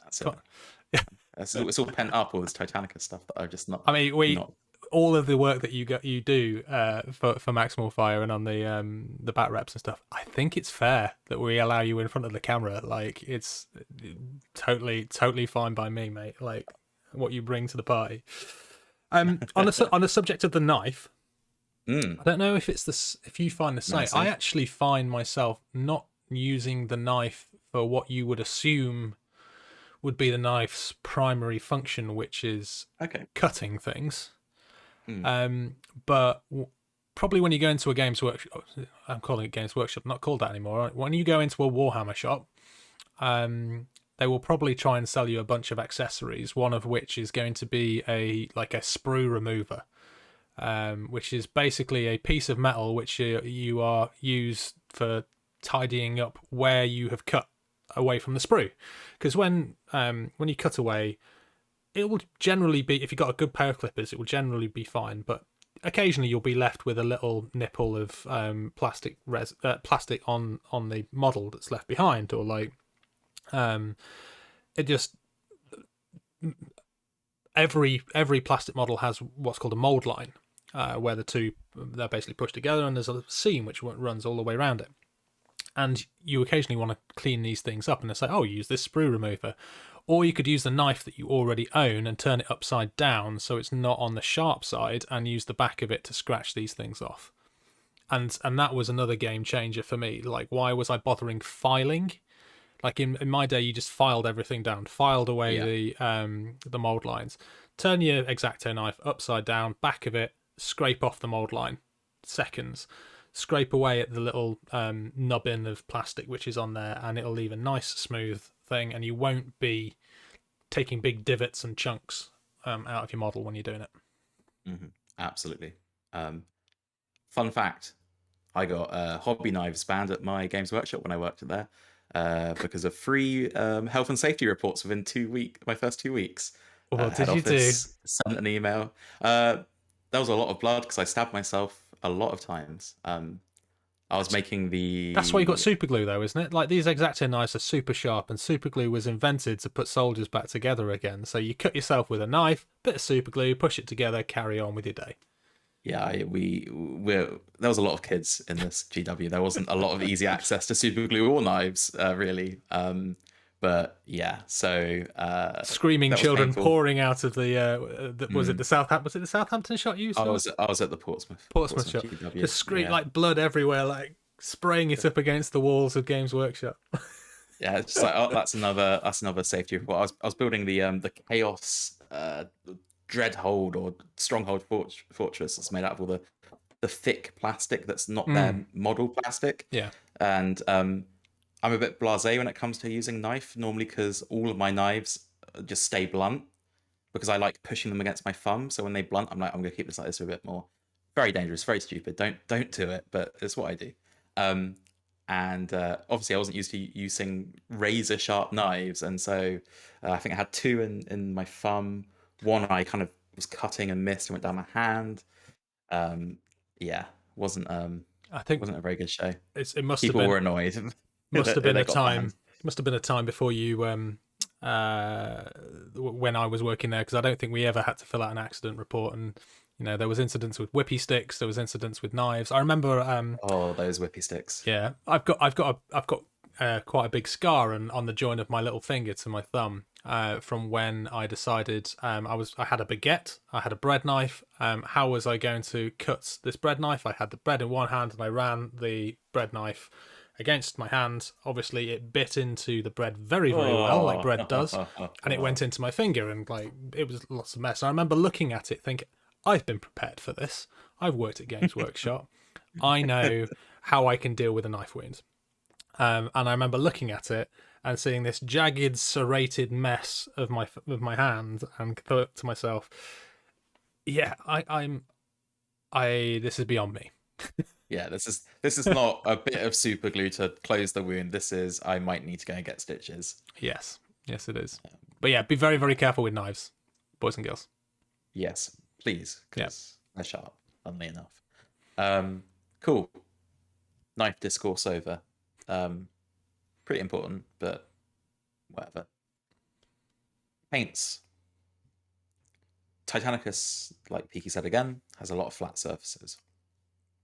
You're going to want one rattle can base coat primer at minimum in black. And you're going to want to spray everything black to start with. This is kind of like a base layer for the paint to go over the top of. It helps protect it. If you go straight onto painting the plastic, you'll find that the paint flakes off or removes very easily. So this primer holds paint to the model a lot better. Obviously, rattle can spray is very, very quick, very easy. Again, tons of guides online. I think we're going to have to do a hobby episode at some point, or like a little hobby tutorial video for a lot of these different things, Yeah. because although it's quite universal for most war games, there is a lot of tips and tricks that you can do with Titanicus to get the most out of your hobby. So yeah, black undercoat spray, nice and easy. Games Workshop primers are great. There's a company I think called Colourforge. They're about the same price as a GW rattle can, but you get a good amount more as well. I've not had any personal experience with them, but I've heard on the internet they are pretty good. Yeah. Whatever, it's not a few people say that there's certain car primers you can use B&Q, and then you see other posts where they've wrecked their models with car primers. What you've got to remember is that you want to get as little paint on the model as possible while also covering it, because the more paint you add up, the more you start filling in those channels, and those channels are your fine details on your miniature. Again, goes back to the point of why buy a £4 to £6 car primer when you can just spend £4 extra and just use one actually made for the hobby. GW are pretty good as well with returns. I know a lot of stores, if you use a rattle can and there's something wrong with the paint inside, or it doesn't set your model, or it ruins your model, they will kind of exchange bits and bobs out. They are usually very forgiving. Obviously, you're paying a slightly more premium price as opposed to a lot of local friendly game stores like Entoyment or Fistful of Dice, like I mentioned earlier. Your small little nerd shops essentially that sell all kinds of things from Magic the Gathering to war games to D&D stuff. They'll have usually a discount to those prices, so bear that in mind. I think that when it comes to sprays as well, it's finding something that works for you. There's lots of companies out there that do them, and I've tried. I haven't tried Colourforge. I do need to try Colourforge. But I went through quite a few other companies, and I found myself always returning to Citadel. Yep. There was just something about the way that comparing it to Army Painters matte black, it left quite a plasticky, shiny finish to it. It wasn't what I would call matte. Whereas the matte black undercoat from Citadel, I've always found to be a very good surface for paint adhesion. And so I've always kind of gone back. I even went for a time. I got it's AK primer designed to be sent through an airbrush, and I used that for a while. But for that, you need to really leave it I think it's almost 24 hours before you actually paint on it. And I just found it in the end, it was just too much effort, and it was kind of slowing my hobby down. So I kept going back to Citadel. For me, that finish is the best finish that you can get on a model that you want to be the finish for starting, the starting finish. The starting finish, yeah, the base level you want it at. But I think a notable mention on that is when I was starting out, I used 2 colours of primer, and I would do what's called sub-assemblies on my miniatures, and I wouldn't put armor plates. I wouldn't glue the armor plates onto my models at all. And the reason for this is it's a lot easier to paint them if you paint them off the sprue. You can stick them onto a cork or onto a holder or something like that. And I would paint. I would, depending on the color, I would spray the armor panel sprue either Mechanicum grey or black. Those would be my kind of go-to colors on that, and that would be the base. And what you can do with, if you are sub-assembling and the armor is, you're painting that separately, you're effectively left with a skeleton of the Titan that you've already built. And there are a couple of good companies which do good metallic silvers. Lead Belcher by Citadel. I think Colourforge have got one as well. And that will save you a ton of prepping time. You can literally go straight in with some washes or something like that if you want to kind of take it, or just leave it as is, and then do some dry brushing, whatever you want to do. But when I was starting out, I found I was doing a lot of the heavy lifting just with those primers. Because Titanicus has a lot of flat armor panel surfaces, um, having access to a spray applicator, whether it be an airbrush, which is obviously a very high end of doing hobby, or just the rattle cans, saves so much time, and the finish is so much nicer. Um, you have to be someone that really knows what they're doing with paintbrushes and actual acrylic paints in miniature wargaming to be able to provide as smooth of a color to a armor panel that would kind of match a spray can. And you're talking building So, it up over multiple layers as well, because you and can't be yeah, this slapping this is paint on thick. Lots of thin layers, especially if you're starting with a exactly. black, depending on the color that you're going to. And this is why you need to match your. If you were painting yellow, for instance, if you're doing Gryphonicus and your armor is yellow, go with grey. Don't go Hmm. with black, because you will save yourself a lot of time. If you're painting by hand, it's a little bit easier to kind of, if you've got an airbrush, you can go over black. It will fill out very, very quickly. But yeah, lots and lots of thin coats, and it can mean that it can take quite a long time to get a good. If you were looking for an airbrush kind of finish using just brushes. And also, I think as well, it's very easy to mess it up when you do it with a brush over these flat panels. If you don't do it right, it won't be obvious straight away, but you'll stand back after you're done, you look at it, and you'll see all these brush streaks. Whereas rattle can, airbrush, whatever, nice, even, crisp coat over the top of it. You can even, if you're feeling a bit more adventurous, focus some of the spray from the rattle can, or obviously your airbrush, into kind of the center of the armor panel and just let it kind of naturally spread out to the black. Hmm. This means that you kind of get a gradient where it gets kind of darker color to the sides, and it gives a really, really nice finish on the actual model itself, as opposed to just a perfectly clean Yeah, cut color. adding in that gradient, I use that a lot with like red down to black. It can look quite Mm. nice. Yeah, I've done exactly the same again with my teal for my Titanicus as well. It adds just a little bit of kind of artistry for very little work. Yeah, so spray primer, you touched on as well. Subassembly, just get that primary color spray as well to go over the base spray. Probably, won't be you'll be using a lot of paint to try and do that over all the arm panels anyway. So a spray can probably is also financially a pretty good option, but it'll save you so much time and it'll be so much easier. Yeah. Um. Okay. Is this the contentious Paints. topic? Yeah, the contentious topic. Um. This is a very sensitive topic. A lot of people have a paint company that they really like. A lot of people are quite vehement in their defense of those companies. Please don't hate us. This is all Do we personal opinion. do we start middle of the road here and basically say Citadel miniatures generally do good paints across the board? Yeah, absolutely. They have been. It is expensive. They aren't in dropper bottles, which I know some people like, but really dropper bottles make your painting process a lot easier, and they help you kind of learn the more advanced techniques on palettes and stuff like that. But really, really good formula of their paints. The finish is usually really nice. Very little deviation between the same color over multiple batches.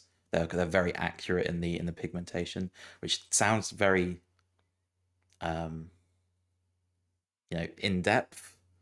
I was thinking of another word to say there, but I thought it might not sit well on YouTube. Um, I might be nitpicking a little bit, but it actually does matter, especially if you've got a full submodels, and if one of them's slightly different color purple to the other, you're going to Yeah. notice it. Yeah. And again, But I think we're all about preserving those expensive models. that the temptation when people are looking to move away from the Citadel is certainly for me.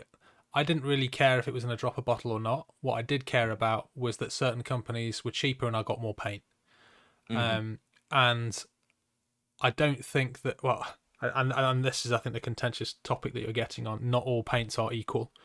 No. There are certain paint brands which look almost identical to others because they're in different dropper. They're in the same dropper bottles.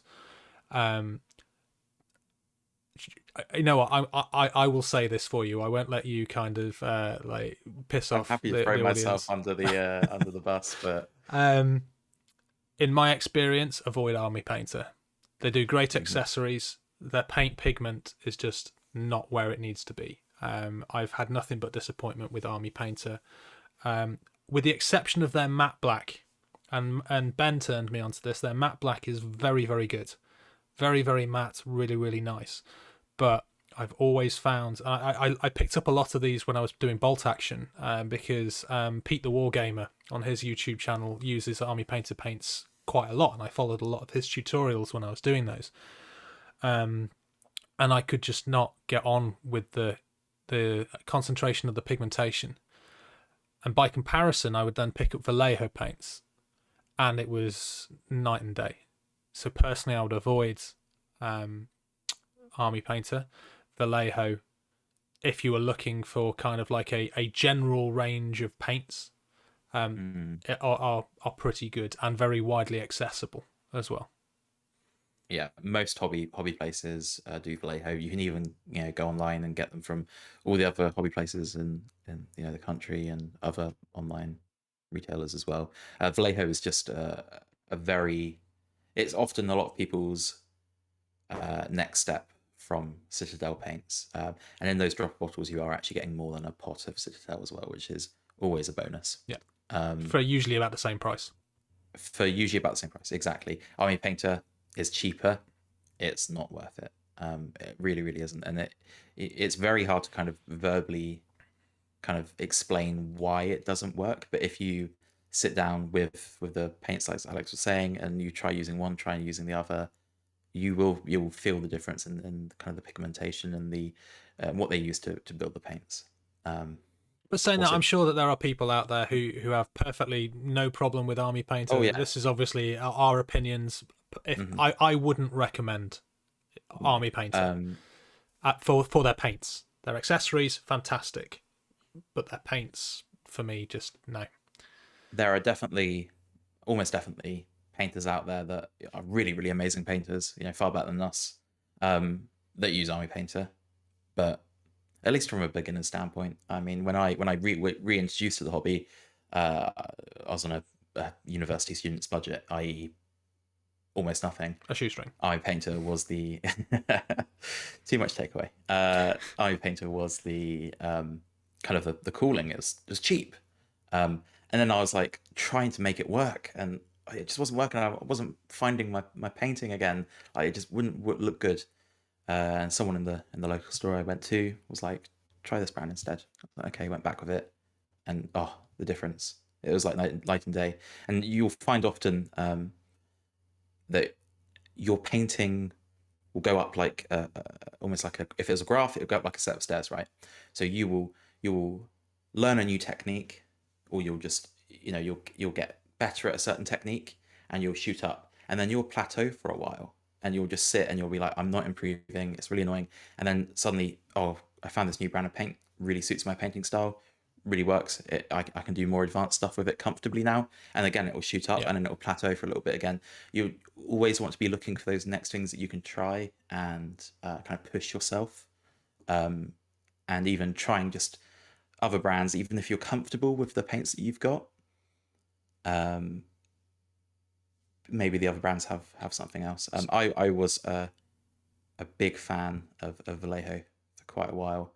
I dotted around a couple other companies as well.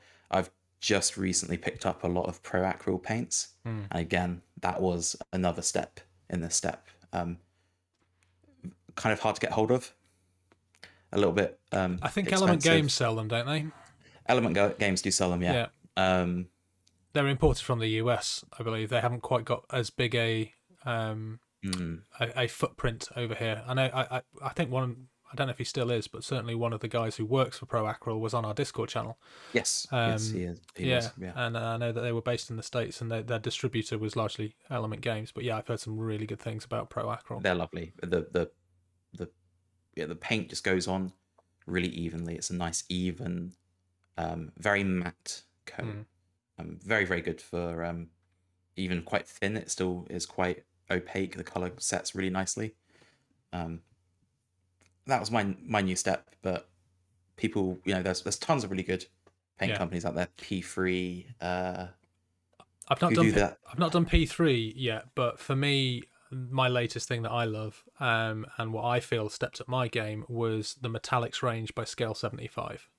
Oh yeah. They do some lovely Hmm. metallic paints. Again, it's hard to kind of like talk about it on a podcast, but the flex in the metallics are so fine with them. When you're applying it to things like trim, it almost glides on. Hmm. And I was always very comfortable with my metallics from Games Workshop, but now I base every metallic I own is now scale 75. I don't have many of their other paints because I'm happy with my Vallejo and my Citadel that I've got, but like for the metallics, it's all about scale 75 for me. Absolutely, absolutely. Another good one in that area as well is the Vallejo metal color. Very Yes. similar, very fine pigment, a very fine mica flakes even. Sorry. Yeah, loads of good options out there. You will find contrasting opinions online about a lot of things. Find someone that you like the look of their paint style or like the way that they show you how to paint, and just follow on from what they buy and see Yeah. how that works out for you. Paints aren't super expensive, so you can afford to make a couple of mistakes. But it can add up quite quickly. It can add up quite quickly. Do not buy everything at once, No, please. decide on a color scheme. Hmm. Maybe, if you decided on a Legio, maybe watch a couple of YouTube videos. And again, find somebody who's maybe painting some of that, or jump onto a Discord and ask some questions Hmm. about what other people use, because often people don't use one. So if I'm painting yellow, I don't have a yellow that I use. Like my Hmm. yellow is made up of 3 paints, from like a shade to the mid-tone to a highlight, and that's often what painters do. So basically, you make a shopping list of what you need to do what you need, and then add in paints here and there. Like you say, when you want to try a new technique out, you want to do something different. I used to go down to my local shop and go, you know what, I'm going to see if there's any nice pinks today, and I'll pick up a pink that kind of caught my eye. Then I try and find a way in my next model of kind of incorporating a spot color or something like that, which included that. Hmm. And then We, very we quickly it will builds up. we will definitely need to do a hobby video at some point. Yeah. Like Well, a I how to mean, paint looking at this, we've or something. been talking for like nearly an hour and 40 or something, and we haven't Yeah, even got onto the Titanicus side of it. we just about made it over the glue segment. God help us when we get to the brushes. We better summarize this really quickly then. Try around. In our opinion, avoid Army Painter. Again, if you want to give it a try, their bottles are cheap. Buy a bottle, see it for yourself. If it works for you, if you find that it works great, awesome. Like I wish that could be me. They Yeah. are very, very cheap. But yeah, just hasn't worked out for either of us. So, we've done the paints. We are now on to Oh, we got to put the paint on with something, haven't you?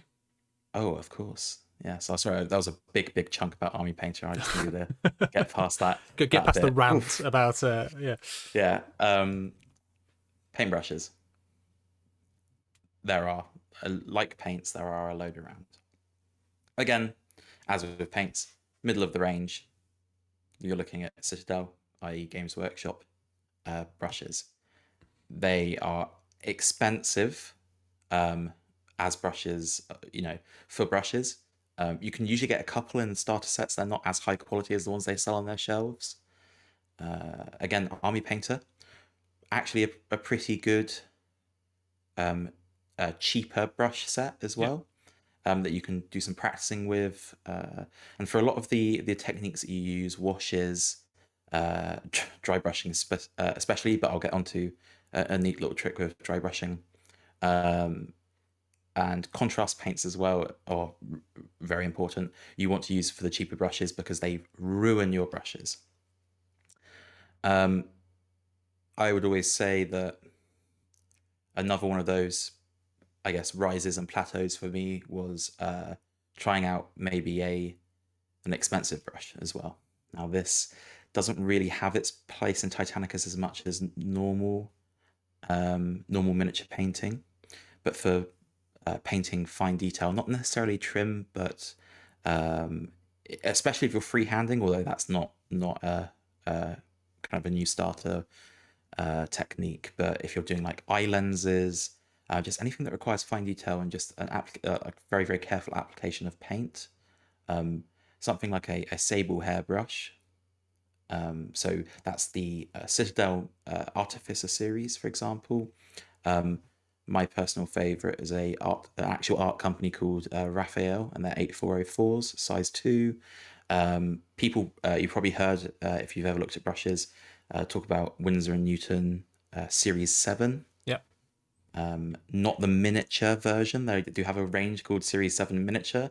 They do not mean miniature models. They mean miniature canvases, which are about kind of a couple of inch by a couple of inch. So avoid those. But they work out really well. I would get a size 2, which is slightly larger because it's a good quality brush. The tip will still be very, very fine. You'll still be able to do some fine detail painting. But you also are able to kind of coat color a bit more if you need to, and you've got a bit more of a leeway with not ruining your brush by getting the paint too far up. And I guess that's a really, really big thing about brushes. Do not dunk that entire thing in the pot. Keep it away from it. It's the ferrule, the metal ferrule. bit. Yeah, where the metal meets the actual hair of the brush. The furthest you want the paint to go up is halfway up there, but less if possible. Which is why washes and contrast paints can be quite detrimental because of their very liquid form. They just immediately absorb all the way up to the ferrule. So that's why you want to avoid using your nicer brushes. There are, again, plenty of videos online about skincare.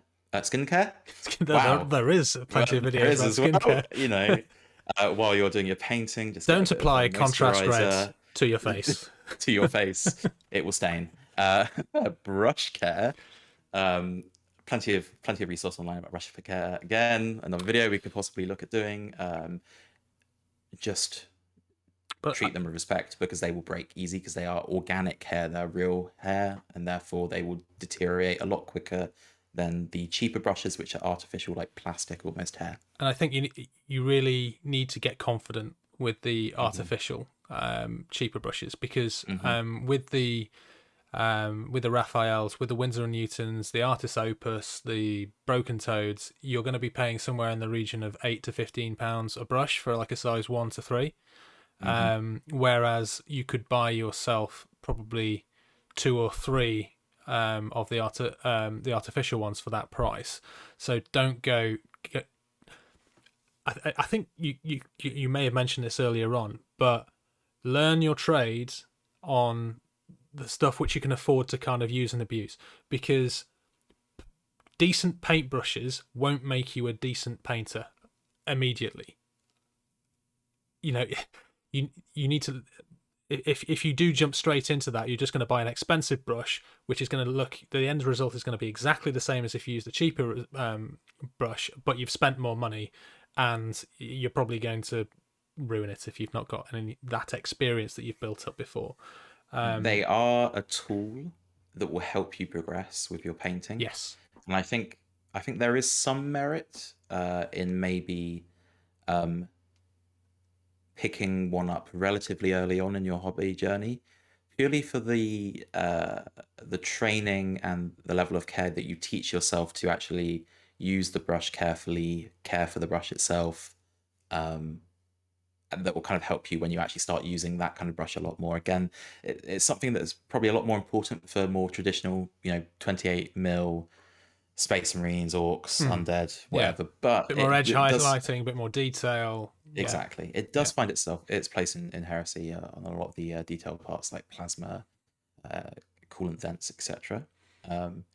So it is good to learn. It's like the equivalent of teaching someone how to handle a gun earlier on safe. You're not letting them off with the gun straight away. You get learning that care towards your brush, which is. And if you look after a decent brush, it'll last you, 3 times as long as an artificial one. I used to be replacing brushes every 3 months, whereas now I'm generally replacing brushes every year. And you could probably make that last even longer as well. I'm not the best at my brush care, but it still lasts longer. The point stays better for longer. But learn the trade. If you're worried about kind of like, if you never picked up a brush before, learn it on the cheaper stuff, and then add these tools into your arsenal of painting paraphernalia. Dry brushing. So I've Useful seen technique for Titanicus, that. very useful technique for Titanicus. I touched on it a bit when I was talking about brushes. So you can buy miniature dry brushes. Don't do it. They're expensive. What you want to have a look at is you want to venture into the unknowns of a. I know what you're going to say. Your wife's makeup bag. Your wife's makeup bag, or your partner's, or maybe yourself. You use makeup as well, and actually apply again. Makeup is as much of an art as any other form, and so the brushes are generally good quality, but a lot cheaper than miniature brushes. And a lot of the brushes that are used for blush, those very kind of especially if you're using wide areas, you can get quite wide areaed brushes, but also you can get relatively precise ones as well. Really, really good for dry brushing, because there we go. There's if you're watching on YouTube, there is a visual representation of that. They are. It's a very dirty one, but yeah. But yeah, it's big spaces, like something so this is just a foundation brush I think I've got here. It has to be quite stiff bristled. It can't be anything, but as long as it's reasonably stiff bristled and there's quite a lot of bristles, something like this, especially if you're doing like terrain, like just save you so much time and money. Yeah. Dry brushing is the number one way to ruin a brush.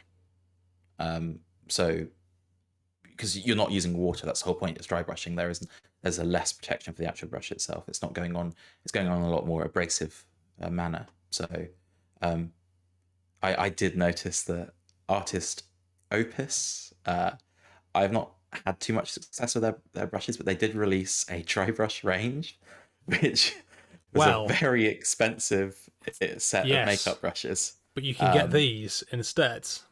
Yeah. So again, another thing, £6 maybe. Them. But these are actually. So I'm holding up on the YouTube on the video side of it. These are actually brushes from Army Painter, and they are dry brush paints,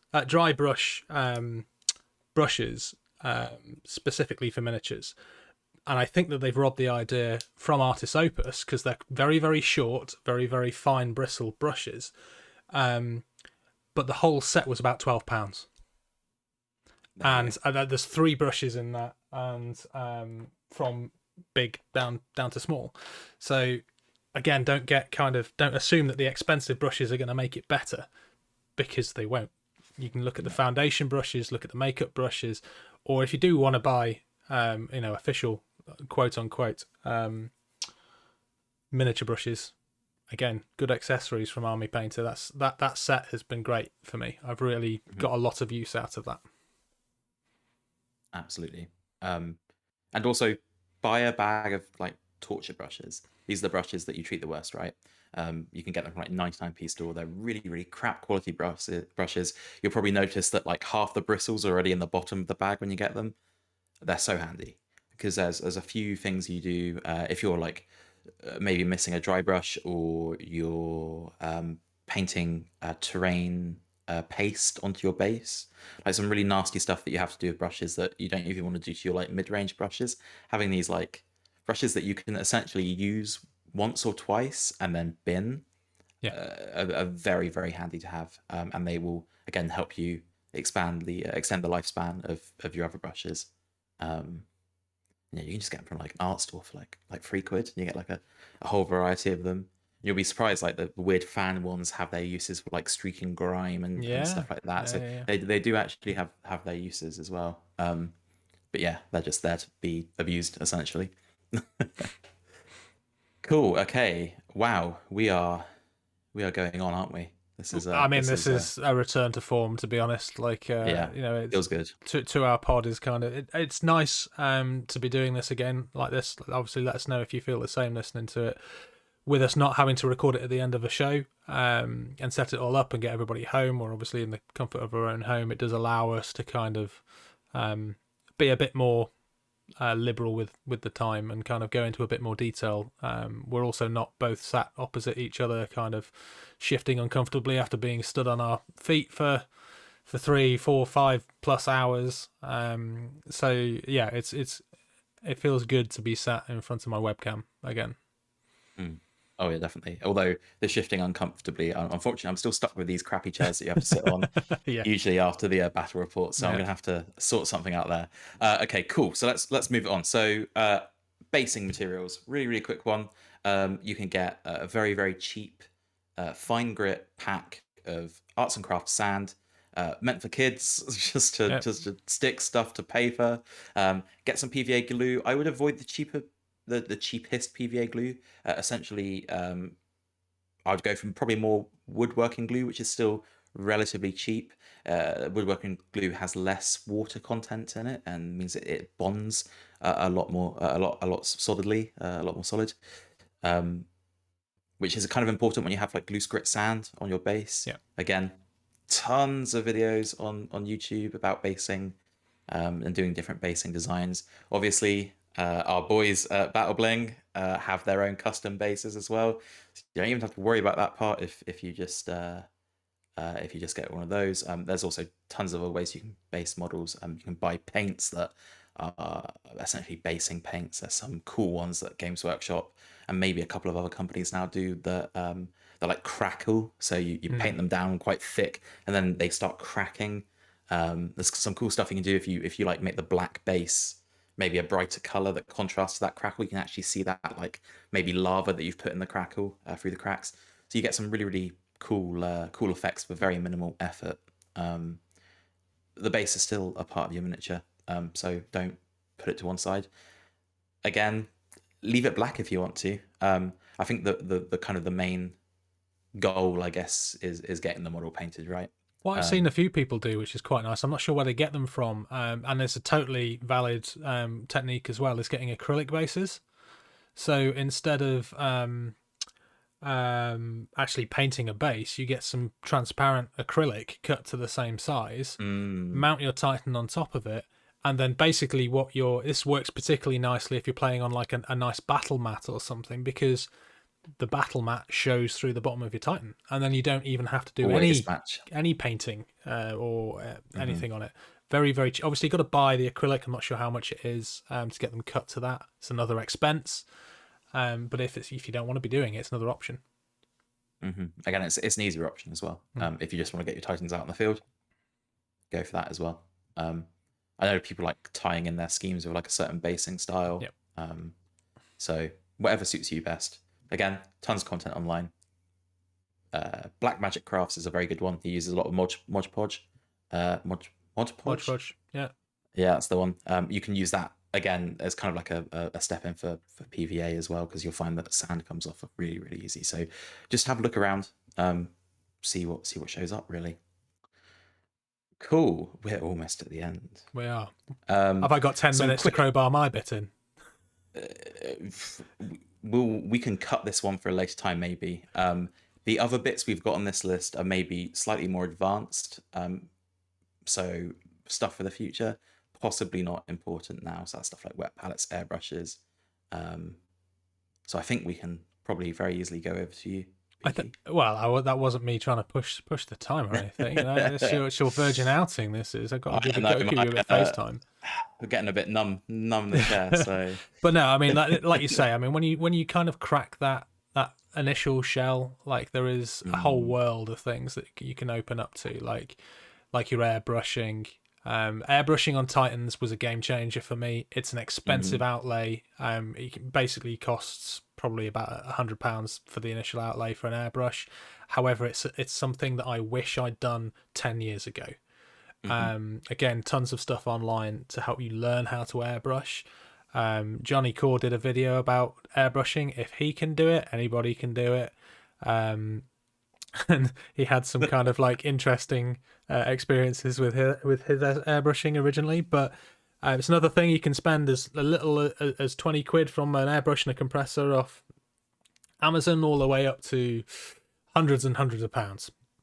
But it is, especially when you're on a big flat Titan, it's airbrushing is a fantastic technique and would need an entire thing to itself. And then oil, we've already talked about oils, enamels, all of these weathering techniques, which again can weathering powders, milliput green stuff if you're doing conversions, especially chaos conversions. Yeah. Real cool stuff you can do there. Again, more advanced. Yeah, take your time with it. It's one of those.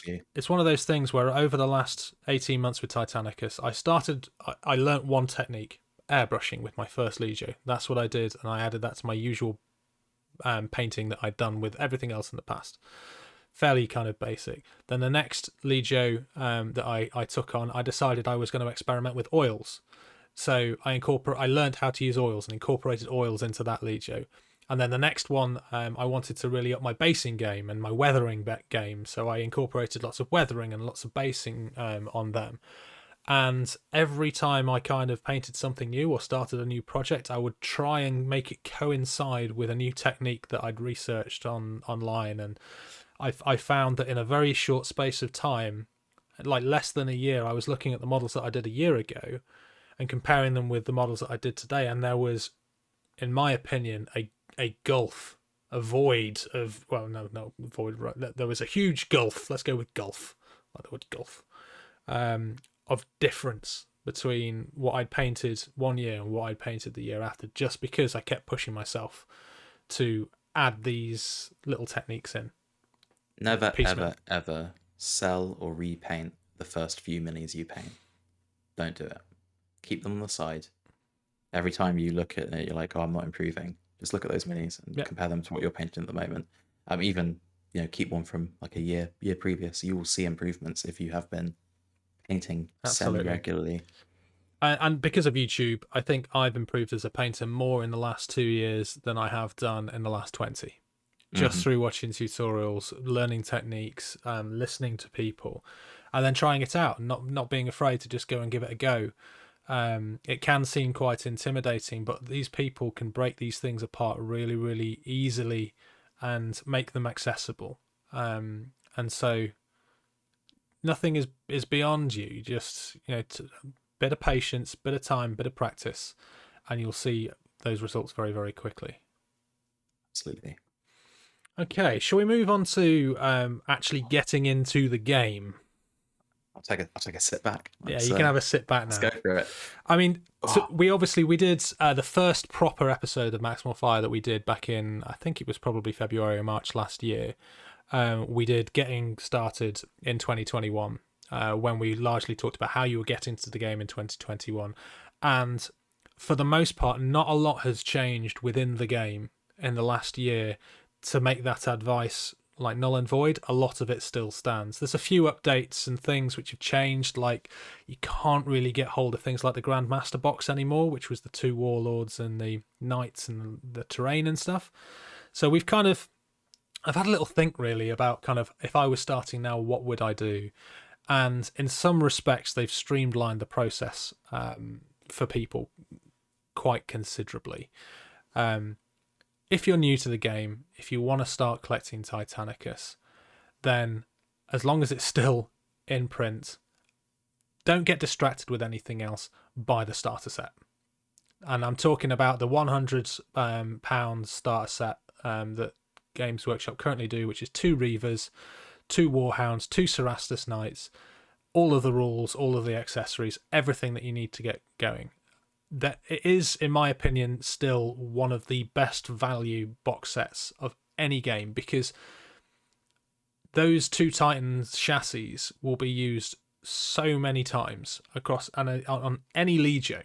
Like, it's not like you're going to be, oh no, I've got the same unit or I've got the same special character twice because I bought the starter set twice. It doesn't really work like that with Titanicus. All you end up with is more of the Titans that you need for less money. And this is why the starter set is so popular. I personally, I've just bought one. I've just bought another one.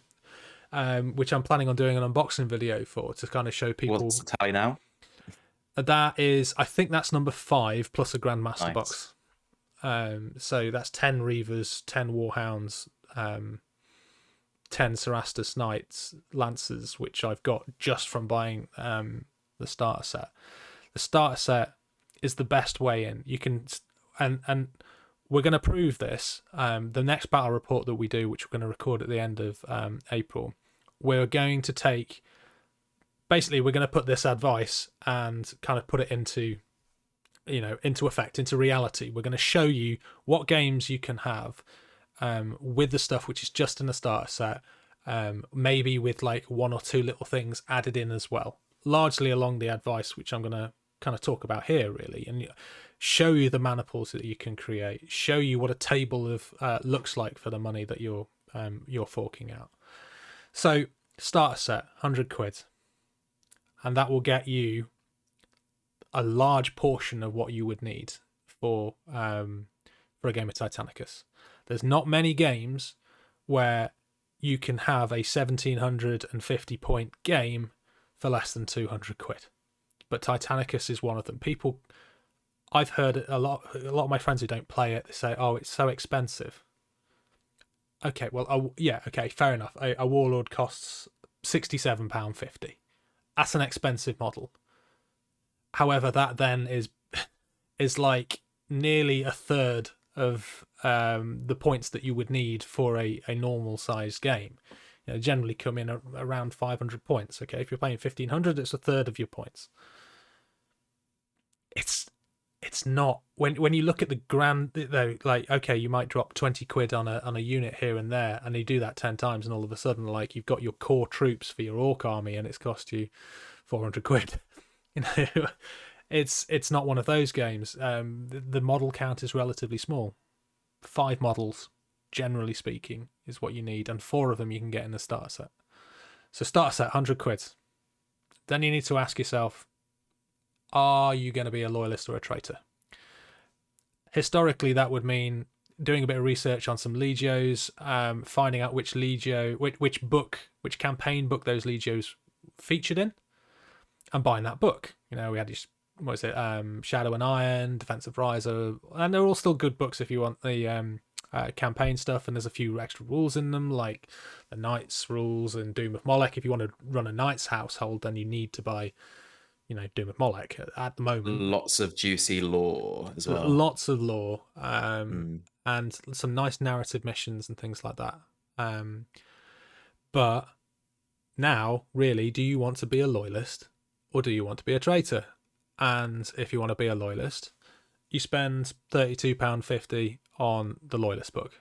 Or if you want to be a traitor, you spend the same on the traitor book. Or you buy both, because they're both good books and they've both got interesting stuff in them. And on top of the Legio stuff, you've got all the Knights rules as well, all of the Knight household special rules, not the actual game rules, so to speak. Like, it doesn't, for instance, in Doom of Molech, that's still got all of your stratagem cards for Knights and things like that. You don't get any of those in the Loyalist or the Traitor book, but you do get some nice differences with the High King, or the Scion, I forget the exact phrasing it's called, the Scion abilities, to allow you to differentiate them between, similar to the Princeps abilities. So what you're at there, £132. You've got your book and you've got 4 models and 2 Knights. You need something to play on. And again, this is something that I'm going to hopefully showcase in the next battle report. Terrain can get expensive quickly. It's quite expensive if you want to go down the plastic route. If you want to just start playing games, there is a company called TT Combat. They're quite well known for doing MDF buildings, which are good in themselves. You have to paint them and stuff. But for £16.50 from, I think it was Element Games, you can get enough terrain, including a mat. It's done in like little cardboard squares for a 6x4 table. And these are cardboard buildings, pre-printed, and cardboard tiles which you can put on your board. We drop zone commander, right? originally. Did I not say Drop Zone Commander? Yeah. The one I've got is the Ruinscape by Drop Zone Commander, and £16.50 for enough for a 6x4 board. You only usually want a 4x4 board for Titanicus. We buy. We've had these at our tournaments, and they still look great. For the price, it's ridiculous. And hopefully, you know, when you watch the next battle report, you'll see what we mean. And if you want to just get started, £16.50 is a great. it's ludicrous value, really. Like, you expect it to be more for the amount that you get. You'd expect it more to be kind of like, even with cardboard, 35-40 quid. But before a discount from a local gaming store, it's about 20 something pound. But I picked up mine for £16.50. So you've got your board, you've got your terrain, you've got your first models, and you've got your book, and that's less than 150 quid. You've got everything that you need to get going. There's a few extra little bits and pieces which you can then think about building on. So say you've got like a little bit of extra money. Granny's given you a few quid for Christmas. And you want to splash out. If you want to stretch that to kind of 250 quid, then what you can do is you can add in a Warlord Titan. So that would take the 2 Reavers, the 2 Warhounds that you've got in the box, add in a Warlord Titan. You've got a full Axiom mana pool at that point there, and you can fully take advantage of those rules. And it'll also, that's roughly, I think it's roughly about 1750 with upgrades that you'll be able to field there. And a Warlord Titan is what's that, £67.50. So again, cheaper at local hobby stores as well. And this is the point that this is Games Workshop prices. This is full whack. So you at this point you're just over £200. But what you need to be careful of, if you do want to buy a Warlord, is that there are no weapon cards in the starter sets for them, and there are no terminal cards in the starter sets for them, and neither of those things as well come in the box. So when you buy a Warlord, you will not get any of those in. If you buy like a War Master or something, it will come with its weapon cards. It will come with its terminals. If you buy a Warbringer, it's the same. It comes with it now. But the Warlord was one of the first kits that they released, and it didn't at the time. Like, it was with like the Grandmaster boxes and stuff like that, so people had the card terminals. But now the only way you can get them is either through Maniple boxes if they release them. They don't currently have any open at the moment. They released the Precept last year, or by buying a terminal pack. So they do a Titan terminal pack, which is, I believe, what is this on my notes, £17, and in there you get 1 Warlord, 1 Reaver, 1 Warbringer, and 2 Warhounds, and they're on thick cards, so it's a little bit different from the what you get in the starter set, with indented holes for your plasma, for your reactors and for your damage, which is quite nice. The little tokens sit in them quite nicely, and that is how you get a terminal. So if you want to add a Warlord to the party, there is additional out. It's not just the £67. You need to make sure that you know that going in. That being said, you can also get the terminals for a Warlord, Reaver, and Warhound, I believe, on Games Workshop's website. Obviously, yes, you can this is if you're trying to cut the costs as much as possible. Absolutely. Print it out on a bit of paper. Hell, you could, use a pencil, kind of harking to BattleTech and something like that, where you could mark it in pencil and rub it out. If you're looking for that slightly cheaper option or relatively free option. Absolutely. You can do that. It does help keep the costs down. But I've seen it so many times that people kind of get confused why they don't have the right cards. The other thing as well is the Warlord weapon packs. They're £8 for the Warlord weapons. If you want, you're going to want weapons, right? If you want them to sit on your terminals, it's another expense which you might not necessarily know. But these are only things that you need to buy once, if you want the official versions of them. The other thing people don't realise is that they go off to places like Forge World and they buy Reaver upgrade weapons like Vulcan Mega Bolters, or they buy the warp missiles, and the cards for those weapons do not come with the miniature with the weapon like they do for say the Volkite weapons. And in the case of the Ursus Claw and the Shock Lance, they don't even come in the pack that I'm about to tell you about. For all of that, you need the Reaver the weapon pack, which is another £8. They do weapon packs for Reavers, Warhounds, and Warlords. And it's only through the Reaver pack that you will get the cards for the Vulcan Mega Bolter Carapace weapon and the Warp Missile. Like I say, the only place that you can probably find them online for the Ursus Claw and the Shock Lance. It is printed with permission to copyright in Shadow and Iron, and that's what I did. I photocopied it from Shadow and Iron and printed it on some cards. But it's a bit of a strange oversight, because at least with the Volkite they printed it on a piece of paper which came in it's only paper, but it came in with the Forge World model when I bought it. So if you were to buy the starter set, Loyalist or Traitor book, the Drop Zone Commander terrain, you buy a Warlord, you buy a Terminal pack to go with your Warlord, you buy a Reaver pack of weapons, and you buy weapon cards and the Warlord weapon cards, that chocks you in at £250. And to your point earlier on, Johnny, most local gaming stores will stock this sort of stuff, and quite a lot of them have got a 20% discount. So really, £200. And £200 will give you everything that you need for a 1750 to get you started. One of the traps that I kind of see, not trap, that sounds too negative, but one of the things which always baffles me is when I see people, when the starter set is in stock, going, look, I bought this box of Warhounds, like 2 Warhounds on its own, and I just sit there scratching my head thinking, why didn't you just buy another starter set? Because you know what? Let's break.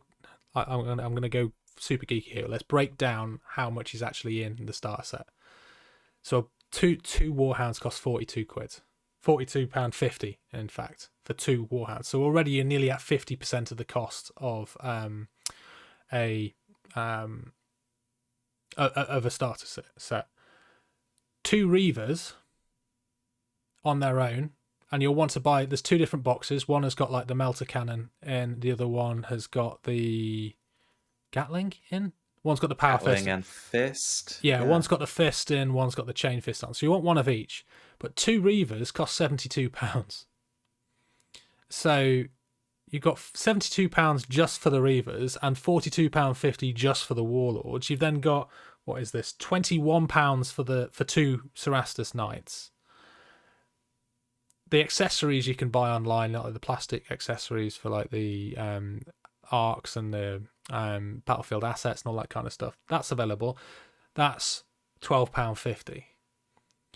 So just on that on its own, not taking into account the fact that you also get dice, you get terminals, you get the rulebook, which you obviously need to play, that's £148 worth of stuff that you get for £100. And this is why myself and many people end up basically just buying starter set after starter set after starter set. The value is just, it's just incredible. And again, I've seen it recently at local friendly game stores. It's not even £100. I've seen it for like £80. No, even individual Warlords as well. I've seen down to as low as £50 recently. So support your friendly local gaming store and use them, because it literally benefits you as well. It's so much cheaper. Absolutely, yeah. It's so good value. And like I say, none of this is really kind of like anything new this year. It's more like a refinement on the advice that we gave last year. One thing I would say is if they release a Maniple box, that's usually even better value for money. The Princeps Maniple that they released last year was a Warlord, a Warbringer, a Reaver, and 2 Warhounds. And I think that at the time was about 100 and something quid, but it was like nearly £200 worth of models. Like, it was insane value for money. Like, it's I'm being extremely gutted I missed that one. and that came with all the terminals as well, including the Warlord terminals. I see it on eBay still being sold for 148 quid, which is a significant markup on what that person has bought it for. But it's still good value than buying it separately. So if they ever do release another Maniple box, then do consider that if the Titans fit something that you want to do. It's usually worthwhile getting involved in some of those box sets. Maybe we'll see another one this year. Who knows? Fingers crossed. It's always good. So yeah, that is like your 1750. So, Titanicus is an expensive game. 1750 for less than 200 points. Like, outside of Games Workshop games, what other war game is there where you could get that kind of amount of stuff for your money? 40k, talking probably $1,000 for the most part to get 1750 to 2000 point. Sure, you with can the constant need to buy what's latest in the meta as well. Whereas Titanicus is a lot of people say that, like, oh, I'm not too sure about Titanicus. It's only like 5 different models or whatever, obviously that's quite a cynical way of looking at it, but it's actually, there's so much depth in it that you don't need more than that. There's the chassis, and then there's the maniples, and then there's the Legio rules, and then there's the Princeps traits, and then there's the upgrades, and then there's the stratagems. Like, there's no two forces will ever play exactly the same, and no two players will play them exactly the same way. And I agree. I think I've always thought that when people throw that argument at me, I just think, like, tell you what, let me just give you a game and tell me if you feel like that at the end of it. When you've got that, though, similar to your what you were saying about the hobby supplies and stuff, and getting into the actual hobby of painting, like, there's always a next step, right? And the next step, if you bought that 250 quid's worth of stuff, is probably kind of, well, if you wanted to buy more, then the obvious thing would be buy another starter set. 2 starter sets, then you've got a full Ferox maniple, plus you've got extras at that point. There's so many maniples that you can do with 4 Reavers and 4 Warhounds, and mix and matched between the two. Like, for me, that would be, you could have a minimum Ferox and a minimum what's it called? I've forgotten the name of the maniple now. Begins with a V. Venator maniple. You could have a minimum Corsair and a minimum Venator. You could have 4 out of 5 Corsair with a unit of 4 Knight Lancers with it. Like, there's so much that you can do with it. I'd always say, like, just buy another starter set. But if you wanted to go into Forge World, can't say fairer than a Warlord Carapace Gatlings. If you've got a Warlord, great weapon. They're about 22 quid from Forge World. The trusty Reaver Vulcan Mega Bolter Carapace top hats. If you've already bought the cards in your previous purchases, as we said earlier on, they are a staple. You see them so often. They're good, they're well costed, great weapons, and they will supplement things like Apocalypse missile launchers very nicely. They don't break the bank, they're £12, and of course Battle Bling kind of do sell equivalents of these for their own versions of these, if you don't like the looks of the ones which Forge World do. Sometimes they're kind of like similar sort of, maybe slightly less prices than Forge World. And then while you're at it, get yourself a trusty macro Gatling for your Warlord. It's another great weapon. The macro Gatling with the Plasma Annihilator and the Gatlings on top is my go-to Warlord weapon. It's a great combination, and it will open up a bit more kind of versatility. And I didn't really say this before, but I would probably say if you are buying a Warlord, there's 2 types. There's one which comes with 2 volcano cannons, Bellicosa volcano cannons, and there's another one which comes with 2 Sun Fury Plasma Annihilators and an Atrioc Power Claw. I would probably buy the Plasma version first. 2 Plasmas is a strong combination. Plasma and a Fist, is good. Plasma and a Gatling is chef's kiss. That's my favorite combination really I'm of weapons. pretty sure it's also quite difficult to get hold of the volcano cannon version of the Warlord at the moment as well. So the plasma version is probably going to be your only go-to anyway. But yeah, Yeah, it is a lot better. but if you want to buy a second Warlord, make the second one the volcanoes, because then you can mix it up, right? You can then have 2 volcano cannons on a Warlord is not a good combination. It'll hit like a truck, but you'll scatter the damage all over the place because they're both blasts, and it can make for quite a frustrating game. So if you buy a second Warlord, then see if you can get the volcano cannon ones. And if you can't get the volcano cannon, if you want the volcano cannon weapons, they do sell on, I think it's direct only, they sell the sprue on Games Workshop, so you can just buy the weapon sprue and just add the weapons to your list. And that what I'm talking about there, that's that 22 quid for the Carapace Gats, the VMB, and the Macro Gatling. It's another 50 quid. So you've rounded up to £300 at that point, before any discounts that you might be able to get through whatever way. And then I suppose we should give them a little plug. But what self-deserving Titan would ever go into combat without a name? Check out the nameplates that the guys at Battle Bling do. They are like the sort of the crowning piece for a Titan. Just adds that little bit of extra narrative, which Titanicus is so great for. You name it, you can get close to it. You can have some great battles. Oh my god, that was the guy who did that to my warlords last time that we played, and get a real rivalry going. And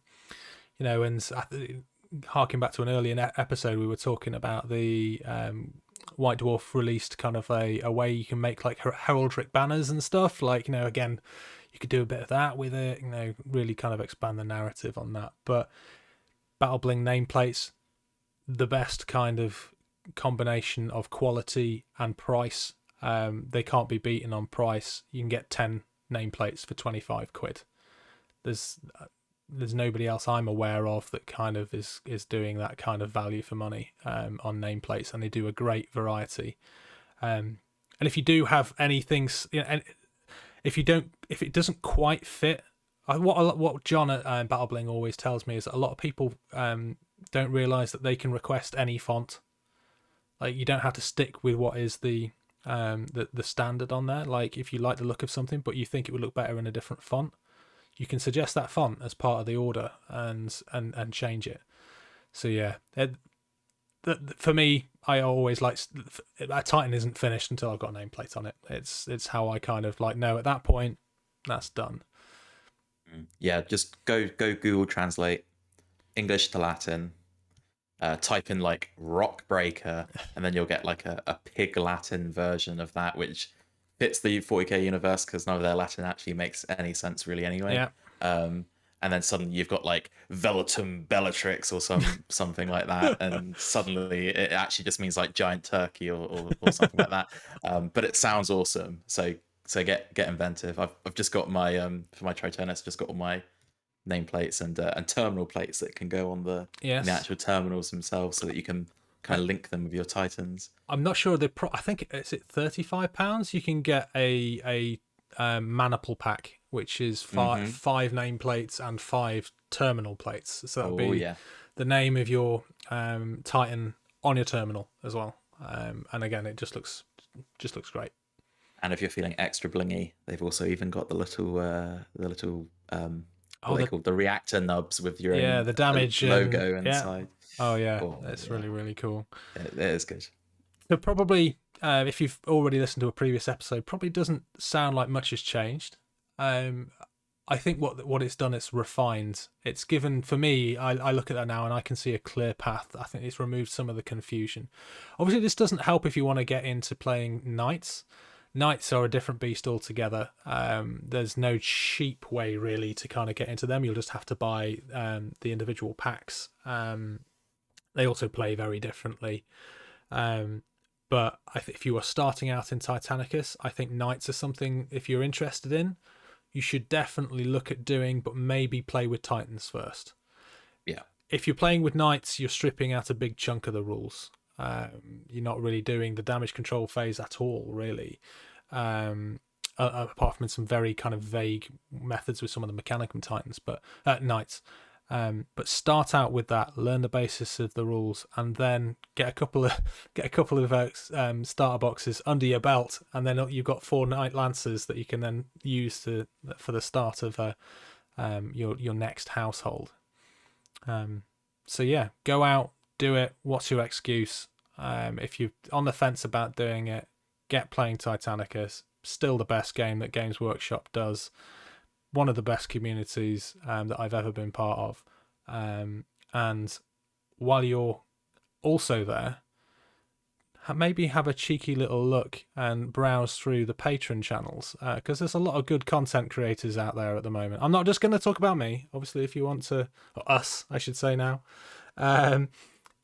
Obviously, if you want to support the show, you can support us from as little as £1, and this is helping us kind of continue to develop the channel. We're hoping to offer kind of more in the way of perks for those of you who back at the £3 up tier. You can currently get 10% off at BattleBlink if you are a